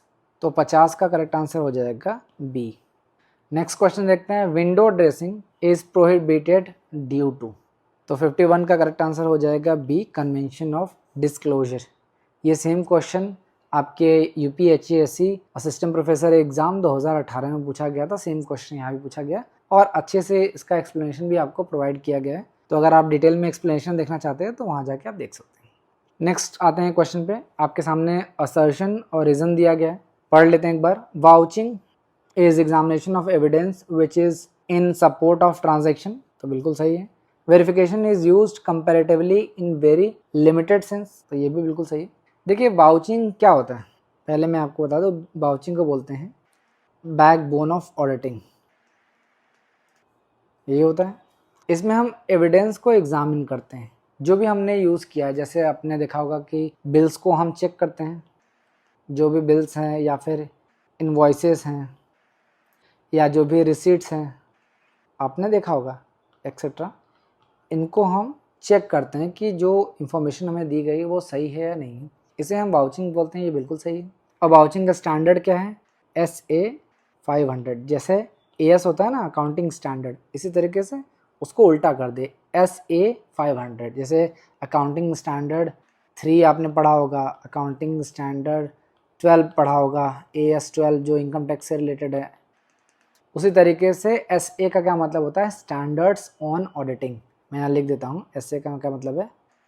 Standards on auditing. तो इसका स्टैंडर्ड भी आपको पता होना चाहिए। वेरिफिकेशन का जो स्टैंडर्ड है वो है SA 505, 505। वेरिफिकेशन में हम क्या करते हैं, जो भी हमारे पास एसेट्स या लायबिलिटी होता है उसका फिजिकल वेरिफिकेशन करते हैं कि वो रियलिटी में वो है या नहीं है, ठीक है। Verification means ascertaining the existence, ownership and the value of assets and liability appearing in the balance sheet. It is more like a physical verification of the asset. और ये इसका जो यूज़ है वो लिमिटेड होता है, तो ये भी सही है। लेकिन R is not the correct explanation of A, क्योंकि यहाँ पे पहले में वाउचिंग के बारे में बात की जा रही है और दूसरे में वेरिफिकेशन, और दोनों चीज़ें अलग अलग हैं। तो 52 का करेक्ट आंसर हो जाएगा बी। फिर से आपके सामने असर्शन और रीज़न दिया गया है, देख लेते हैं। Central office of RBI is in new Delhi. Control of credit is a central banking function of RBI. तो ये तो बिल्कुल सही है, आपको पता है कि आरबीआई जो है वो क्रेडिट कंट्रोल करता है। और आरबीआई का जो सेंट्रल ऑफिस है वो न्यू दिल्ली बिल्कुल नहीं है, वो है मुंबई, मुंबई महाराष्ट्र। मैंने शायद आपको नहीं पढ़ाया है, बट मैं आपको बता देता हूँ एक ट्रिक आपको याद रखने का। आरबीआई, एसबीआई और यूटीआई, ये तीनों जो लास्ट में आई आ रहे हैं ना, इनका जो हेड ऑफिस है वो मुंबई महाराष्ट्र में। ये आप ध्यान रखना, ये शॉर्ट ट्रिक मैं आपको बता रहा हूँ। आरबीआई, एसबीआई और UTI, unit trust of India, तीनों का जो हेड ऑफिस है वो मुंबई में है। तो पहला आपका इनकरेक्ट है, दूसरा करेक्ट है, यही है। तो 53 का करेक्ट आंसर हो जाएगा A. A is not correct but R is correct. अब बढ़ते हैं आगे। यहाँ पे देखिए, हमने आपको बताया था कि आरबीआई का जो पहले सेंट्रल ऑफिस था वो कलकत्ता में था, फिर बाद में 1937 में मुंबई में शिफ्ट हुआ। ये सारी चीज़ें आपको पहले ही जो लेक्चर था उसमें आपको समझा दिया गया था। और जब हमने आपको पढ़ाया था कंट्रोल ऑफ क्रेडिट, तो हमने स्टार मार्क भी किया था कि ये बहुत इंपॉर्टेंट क्वेश्चन है, यहाँ से एग्जाम में कई बार क्वेश्चन पूछे जाते हैं। तो अगर आपने हमारे द्वारा जितने भी लेक्चर दिए गए हैं उसको सीरियसली लिया है तो आप बहुत सारे क्वेश्चन को आसानी से सॉल्व कर सकते थे।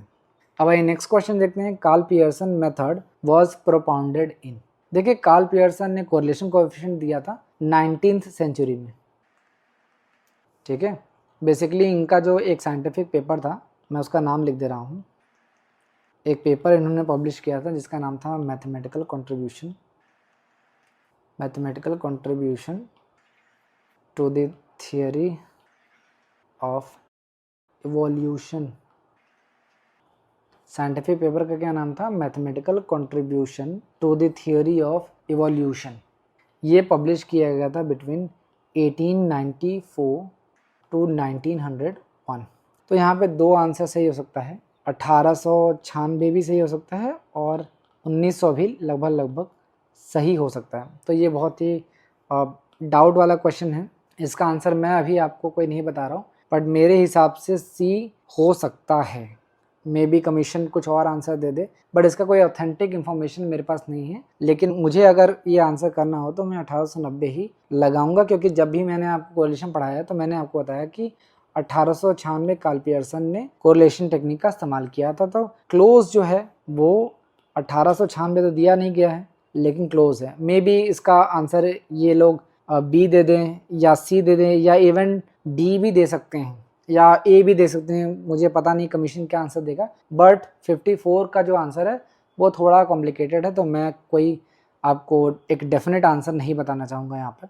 बढ़ते हैं आगे। नेक्स्ट है operating leverage measures the relationship between. आपको बताना है कि ऑपरेटिंग लेवरेज क्या मेजर करता है।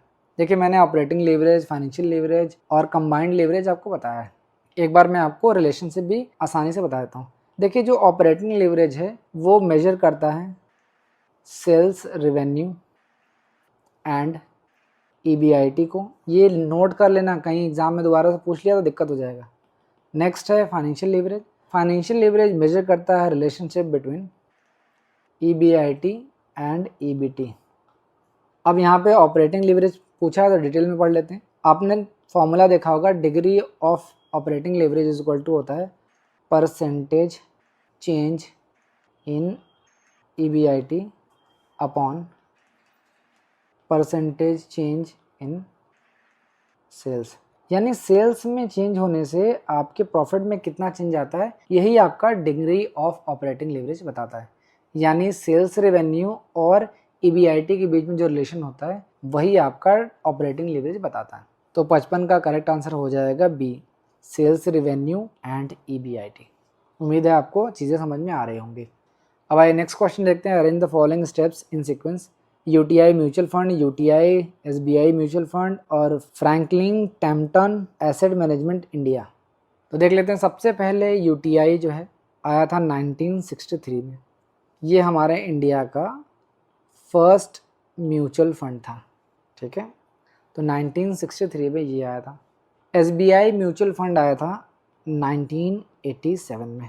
और UTI म्यूचुअल फंड जो है वो लेटेस्ट है, जो कि आया था 2003 में after restructuring of UTI under UTI mutual fund. Restructuring के बाद ये आया था, तो ये लेटेस्ट है। लास्ट में जो है वो फ्रैंकलिन टेम्पटन असेट मैनेजमेंट इंडिया, ये आया था 1996 में, 1996। ये बहुत इंपॉर्टेंट है क्योंकि ये आपका इंडिया का first foreign mutual fund in India. India में पहला जो फॉरेन म्यूचुअल फंड है यही है, तो first foreign mutual fund in India. तो इसका नाम भी आपको ध्यान होना चाहिए और ईयर भी ध्यान रखना। तो सबसे पहले कौन होना चाहिए? सेकंड वाला। तो जिस भी ऑप्शन में सेकंड नहीं है उसको आप एलिमिनेट कर दो, क्योंकि यही आपका सबसे पहले होगा। तो सबसे लास्ट में ये होना चाहिए पहला, यही आंसर होगा। तो 56 का करेक्ट आंसर हो जाएगा सी। अब आइए नेक्स्ट क्वेश्चन देखते हैं। Select the wrong answer. आपको मोड का फॉर्मूला दिया गया, आपको रॉन्ग सेलेक्ट करना है, तो आप एक बार राइट सेलेक्ट कर लो, रॉन्ग आपको मिल जाएगा। तो मोड इज इक्वल टू क्या होता है? 3m माइनस 2x बार। m का क्या मतलब है? मीडियन। x बार का क्या मतलब है? मीन। ये आपको पता ही होगा, फिर भी मैं लिख दे रहा हूँ अगर किसी को नहीं पता है तो। और z का क्या मतलब है? ये मोड है। ये फॉर्मूला आपको दिया गया है, इस पर हमने क्वेश्चन भी सॉल्व कराया था। तो आप देख लो कौन सा सही है। 3m माइनस 2x बार, 3m माइनस 2x बार, ये सही है। तो बाकी आपका इनकरेक्ट होगा।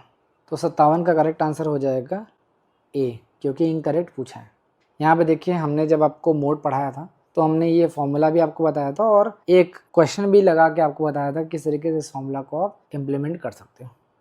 अब आइए नेक्स्ट क्वेश्चन देखते हैं। In accounting profit prior to incorporation is treated as. आपको बताना है कि प्रॉफिट प्रायर, प्रायर का मतलब क्या है? Before, before incorporation. बिफोर जो इनकॉर्पोरेशन होता है उससे रिलेटेड अगर कोई प्रॉफिट होता है तो उसे हम क्या बोलते हैं? Capital profit. और उसे ट्रीट करते हैं कैपिटल रिजर्व की तरह।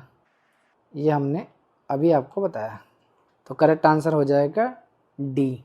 58 का करेक्ट आंसर हो जाएगा डी। सेम क्वेश्चन पहले भी पूछा जा चुका है 2018 में, वहाँ भी मैंने आपको एक्सप्लेन किया था सारा चीज़। तो अगर आपने ये लेक्चर देखा होता तो आसानी से आप क्वेश्चन को सॉल्व कर सकते थे। अब आइए नेक्स्ट क्वेश्चन देखते हैं। Which of the following is not a right of surety. आपको बताना है कि दिए गए ऑप्शन में से कौन सा श्योरिटी का राइट नहीं होता है। देखिए, ये पढ़ने से पहले मैं आपको दो चीज़ें बताना चाहूँगा, गारंटी एंड वारंटी। अगर आप कोई प्रोडक्ट परचेज करते हो तो आपको वारंटी दिया जाता है। इंडिया में एटलीस्ट, इंडिया में आपको वारंटी दिया जाता है कि अगर आपने कोई फ़ैन खरीदा तो आपको वारंटी कार्ड मिलता है, या अगर आपने इन्वर्टर बैटरी खरीदा तो उसके साथ आपको वारंटी कार्ड मिलता है कि इस कार्ड के थ्रू अगर आपको कोई प्रोडक्ट गड़बड़ हो गया तो आप रिप्लेस कर सकते हो या प्रोडक्ट को सही करा सकते हो। तो गारंटी और वारंटी में आपको अंतर पता होना चाहिए। देखिए, गारंटी में क्या होता है कि आप प्रोडक्ट रिटर्न कर सकते हो, वारंटी में भी रिटर्न कर सकते हो। गारंटी में आप रिप्लेस कर सकते हो, वारंटी में भी रिप्लेस कर सकते हो। गारंटी में आप रिफ़ंड कर सकते हो, वारंटी में आप रिफ़ंड नहीं कर सकते। तो गारंटी और वारंटी में आपको डिफरेंस सिर्फ इसी से याद रखना है। वारंटी में आपको रिफ़ंड नहीं मिलेगा और गारंटी में आपको रिफ़ंड मिल सकता है। खैर, ये अलग टॉपिक है, हम राइट ऑफ श्योरिटी पे आते हैं। 3 पार्टी हैं, ए, बी और सी। बी को पैसे की ज़रूरत है, इसको पैसे की ज़रूरत है, और ये ए के पास गया, बोला भाई मुझे 1,00,000 रुपये तुम दे दो। ए बोला भाई मैं तुम्हें डायरेक्टली पैसा नहीं दे सकता, तुम्हारे पास क्या गारंटी है कि तुम मुझे पैसे वापस दोगे। बी ने कहा भाई मेरे पास सी है, ये पैसे वाला है, ये पैसे वाला है, अगर मैंने पैसा नहीं दिया तो सी मेरे जगह पे पैसा देगा, ठीक है। यहाँ पे बी कौन होगा? इसको हम बोलेंगे पीडी। पीडी का मतलब क्या है? Principal debtor. प्रिंसिपल डेटर का मतलब क्या है? जिसके लिए गारंटी दिया गया। अगर सी ने बी के लिए गारंटी दिया तो बी क्या होगा? प्रिंसिपल डेटर होगा। ए क्या होगा? ए होगा क्रेडिटर, जिसने पैसा दिया। One who the guarantee is given, ठीक है, जिसको गारंटी दिया गया। सी ने ए को गारंटी दिया कि ठीक है भाई तुम बी को पैसे दे दो, अगर बी पैसा नहीं दे पाएगा तो मैं दूंगा। तो यहाँ पे ए जो होगा वो क्रेडिटर होगा। सी को हम क्या बोलते हैं? श्योरिटी। जो गारंटी देता है, जिसने गारंटी दिया है उसे हम क्या बोलते हैं? श्योरिटी। अब क्वेश्चन में यही पूछ रहा है कि राइट ऑफ श्योरिटी क्या है, कौन सा इसमें से राइट ऑफ श्योरिटी नहीं। तो देख लेते हैं, पहला है राइट टू क्लेम इंडेमनिटी। तो ये होता है क्लेम इंडेमनिटी का क्या मतलब है कि कोई भी क्षतिपूर्ति है, कोई भी एडिशनल एक्सपेंसेस किया गया है तो जो सी है वो बी से वसूल सकता है। मान लीजिए 1 लाख के अलावा भी 10,000 रुपये का एडिशनल कोई खर्चा हो गया, तो ये भी जो 10,000 है वो बी से लेने के लिए सी के पास राइट है। ठीक है, नेक्स्ट है राइट ऑफ सब्रोगेशन। सब्रोगेशन का मतलब पोजीशन में चेंज करना, पीडी से पैसे वापस लेने का अधिकार करना। अगर मान लेते हैं कि सी ने ए को पैसे दे दिए तो अब सी को भी तो पैसे लेने होंगे बी से, तो ये पैसे लेने का भी अधिकार होता है। नेक्स्ट है right to claim set off करने का भी इसके बाद अधिकार होता है। राइट टू रिवोक करने का, पीछे हटने का। अगर आपने गारंटी दे दिया है तो आप पीछे नहीं हट सकते, इसका अधिकार सिक्योरिटी के पास नहीं होता है। फिलहाल 59 का करेक्ट आंसर हो जाएगा बी। अब आइए नेक्स्ट क्वेश्चन देखते हैं। A B and C share profit and loss in the ratio 3:2:1। What will be the new profit sharing ratio of A and C if B retires. अगर B retire हो जाता है तो ए और सी का शेयर कितना होगा। देखिए 3 है, ए बी सी, 3:2:1 यही है। अब कह रहा है कि बी रिटायर हो गया तो ए और सी का शेयर कितना हो जाएगा, 3:1। इजी है, करेक्ट आंसर हो जाएगा सी। सिमिलर क्वेश्चन जो है वो हमने भी आपको कराया था, सिर्फ नाम चेंज कर दिया गया है। यहाँ पे हमने XYZ लिया था और क्वेश्चन में आपको ए बी और सी दिया गया है। सेम क्वेश्चन वहाँ भी पूछा गया था। अब आइए नेक्स्ट क्वेश्चन देखते हैं। Arrange the following steps in sequence. ये आपके सामने ऑप्शंस दिए गए हैं, आपको करेक्ट सीक्वेंस लगाना है। तो मैंने आपको नीड हायरार्की थ्योरी पढ़ाई थी, जिसमें मैंने आपको बताया था कि फर्स्ट जो है वो बेसिक नीड या फिजियोलॉजिकल नीड है, दूसरा सेफ्टी या सिक्योरिटी नीड है, तीसरा आपका need of love and belongings जिसको बोलते हैं, चौथा आपका स्टीम नीड है। तो 61 का करेक्ट आंसर हो जाएगा ए। ये मैंने आपको कई बार मैस्लो की हायरार्की ऑफ नीड थ्योरी में आपको पढ़ाया था, सेम क्वेश्चन भी आपको कराया था। डिटेल में मैंने आपको मैस्लो की नीड हायरार्की थ्योरी पढ़ाई हुई है, अलग से डेडिकेटेड एक लेक्चर है, उसमें आपको मैस्लो का नीड हायरार्की थ्योरी मिल जाएगा, जहाँ पे मैस्लो ने 5 नीड के बारे में बताया था। वो ऑर्डर ऑफ सीक्वेंस को फॉलो करते हैं। इसमें मैंने आपको बताया था बेसिक या safety need, security need, social need, esteem need और सेल्फ एक्चुअलाइजेशन नीड। और मैंने वहाँ पे एग्जाम्पल में आपको सोनू और मोनू का एग्जाम्पल भी बताया था, अगर आपको याद हो तो। अब ये नेक्स्ट क्वेश्चन देखते हैं। The sum of deviation taken from the arithmetic mean of a series is. तो 62 का करेक्ट आंसर हो जाएगा सी 0। ये मैथमेटिकल प्रॉपर्टी से क्वेश्चन पूछा गया है। पहला ही प्रॉपर्टी मैंने आपको बताया था जहाँ से ये क्वेश्चन पूछा गया, और मैंने आपको जब mathematical properties of arithmetic mean पढ़ाया था तो वहाँ पे मैंने आपको बताया था कि ये मैथमेटिकल प्रॉपर्टीज जो हैं वो बहुत ज़्यादा इंपॉर्टेंट है। तो एक बार और आप इसको जाके देख लेना। नेक्स्ट है access capacity is noticed in which of the following market structure. आपको बताना है कि जो एक्सेस कैपेसिटी होती है वो कौन से मार्केट स्ट्रक्चर में देखी जाती है। तो वो होती है मोनोपोलिस्टिक कंपटीशन में, जहाँ पे बहुत सारे सेलर्स होते हैं।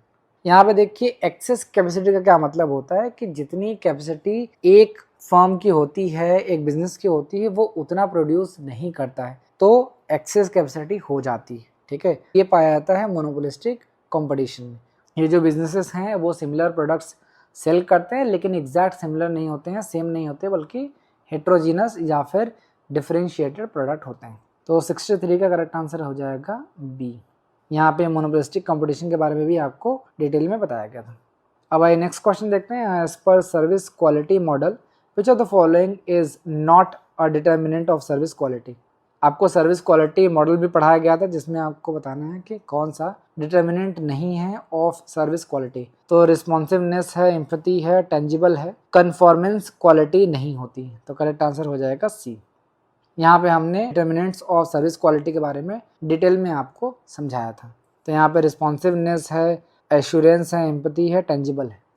अब आइए नेक्स्ट क्वेश्चन देखते हैं। Arrange the following steps in sequence. Psycho analytical theory, self concept theory, trade theory या सोशलाइजेशन थ्योरी। तो ये क्वेश्चन जो है वो पूछा गया है पर्सनालिटी थ्योरी से, जिसमें आपको अलग अलग थ्योरीज के बारे में बताया गया है। तो सबसे पहले साइको एनालिटिकल थ्योरी आया था, उसके बाद दूसरे नंबर था सोशियो साइकोलॉजिकल, स्पेलिंग कुछ गड़बड़ है, PSY होना चाहिए यहाँ पे, सोशियो साइकोलॉजिकल थ्योरी। उसके बाद तीसरा जो थ्योरी था वो था ट्रेड थ्योरी, चूँकि यहाँ पे इस थ्योरी को नहीं दिया गया तो मैं आपको नहीं बता रहा हूँ, बट साइको एनालिटिकल के बाद ट्रेड थ्योरी है, उसके बाद सेल्फ थ्योरी है, ये दिया गया था, और सोशलाइजेशन जो था वो सबसे आखिरी में दिया गया था। और साथ ही साथ आपको नाम भी पता होना चाहिए, जैसे साइको एनालिटिकल थ्योरी जो है इसको दिया गया था by Sigmund Freud, self concept theory दिया गया था कार्ल्स रॉजर्स, और ट्रेड थ्योरी दिया गया था बाय एल्पोर्ट्स एंड अदर्स, और सोशलाइजेशन थ्योरी जो दिया गया था वो शायद आई गेस मुझे अभी याद नहीं आ रहा है, या मैं आपको नहीं बताना चाहता। सोशलाइजेशन थ्योरी मुझे नहीं पता है, आप चेक कर लें एक बार। लेकिन सोशियो साइकोलॉजिकल थ्योरी जो था वो अल्फ्रेड एडलर ने दिया है, ये मुझे याद है, एडलर है ADLER। तो ये चीज़ें ध्यान रखना। तो 65 का करेक्ट आंसर हो जाएगा ए।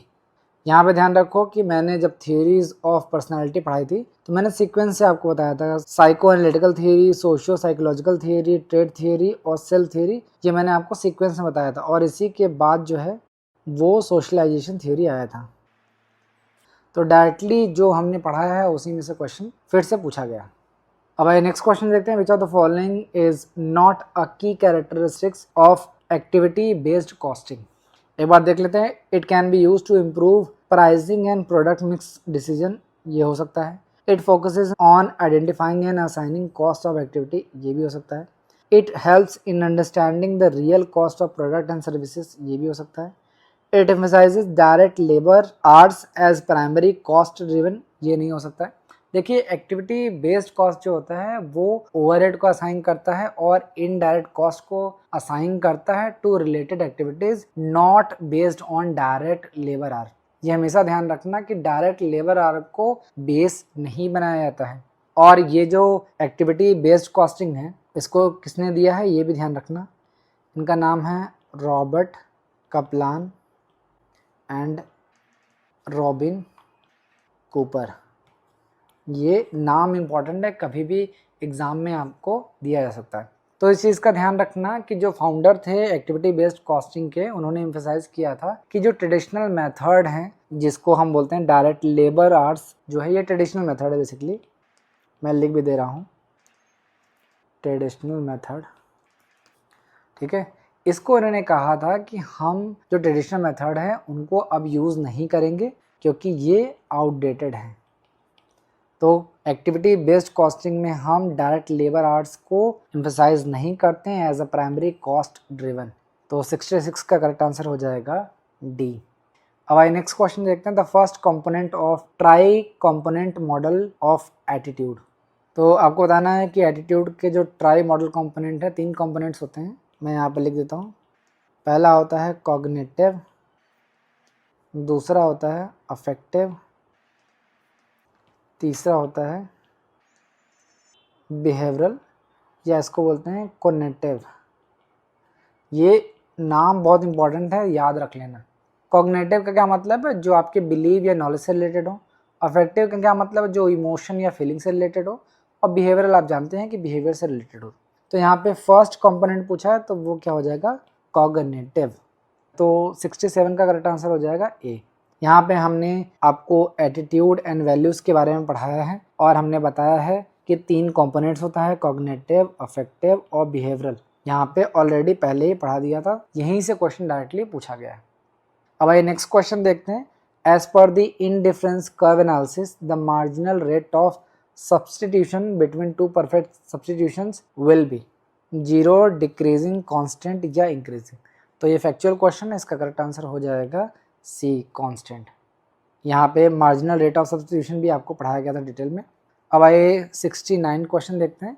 Central cooperative banks works at, आपको बताना है कि सेंट्रल कोऑपरेटिव बैंक्स जो हैं वो किस लेवल पे काम करते हैं। तो ये काम करते हैं डिस्ट्रिक्ट लेवल पे। आपको सिर्फ कंफ्यूज करने के लिए नेशनल लेवल यहाँ पे दिया गया है। ध्यान रखना कि जो सेंट्रल कोऑपरेटिव बैंक्स हैं वो डिस्ट्रिक्ट लेवल पे काम करते हैं, और जो भी शॉर्ट टर्म और मीडियम टर्म लोन होता है, मीडियम टर्म क्रेडिट्स बोल लो, ये प्रोवाइड कराते हैं टू दी एग्रीकल्चरल सेक्टर। तो 69 का करेक्ट आंसर हो जाएगा ए। अब आइए आज का लास्ट क्वेश्चन देखते हैं। Which of the following is not a key determinant of company's optimum capital structure. आपको बताना है कि एक कंपनी के ऑप्टिमम कैपिटल स्ट्रक्चर में कौन सी चीज़ें हैं जो की डिटर्मिनेंट नहीं है। तो पहला है द कंपनीज टैक्स रेट, ये होता है क्योंकि टैक्स रेट जो होता है वो इसमें जो इंटरेस्ट पे किए जाते हैं वो टैक्स डिडक्टिबल होता है। नेक्स्ट है कंपनीज कॉस्ट ऑफ डेट, ये भी होता है। और कंपनी का कॉस्ट ऑफ इक्विटी, ये भी की डिटर्मिनेंट है of the companies optimum capital structure. और कंपनी का जो करंट रेशियो है इससे कोई मतलब यहाँ पे नहीं। तो करेक्ट आंसर हो जाएगा डी। जब हमने आपको पढ़ाया था कि कॉस्ट ऑफ डेट में मैंने आपको बताया था कि टैक्स डिडक्टिबिलिटी होती है, टैक्स बेनिफिट मिलता है, तो उसे हम टैक्स बेनिफिट या टैक्स शील्ड कहते हैं। किस तरीके से वो सारी चीज़ें मैकेनिज्म काम करती है वो हमने आपको डिटेल में फाइनेंशियल मैनेजमेंट लेक्चर में आपको एक्सप्लेन किया था क्वेश्चन के थ्रू, तो वहाँ से भी आप सारी चीज़ों को देख सकते हैं। हम इस लेक्चर का पीडीएफ आपको टेलीग्राम में प्रोवाइड करा देंगे। तो अगर आप हमारे लेक्चर के पीडीएफ डाउनलोड करना चाहते हैं तो हमारे टेलीग्राम चैनल को ज्वाइन कर सकते हैं, या डिस्क्रिप्शन में भी आपको उसका लिंक मिल जाएगा, वहाँ से भी आप हमारे चैनल को ज्वाइन करके फ्री पीडीएफ डाउनलोड कर सकते हैं। और अगर आप हमसे बात करना चाहते हैं या आपकी कोई क्वेरीज है तो आप हमारे टेलीग्राम पर ज्वाइन कर सकते हैं। टेलीग्राम पर ज्वाइन करने के लिए आपको नंबर दिया गया है, या आप इस QR कोड को स्कैन करके भी ज्वाइन कर सकते हैं और जो भी क्वेरीज है वो पूछ सकते हैं। तो ये था आज का लेक्चर। उम्मीद है आपको सारी चीज़ें समझ में आई होंगी।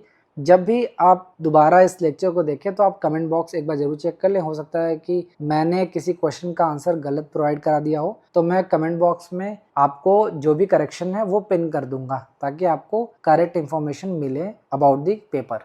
तो उम्मीद है आपको सारी चीज़ें समझ में आई होंगी। तब तक के लिए थैंक यू।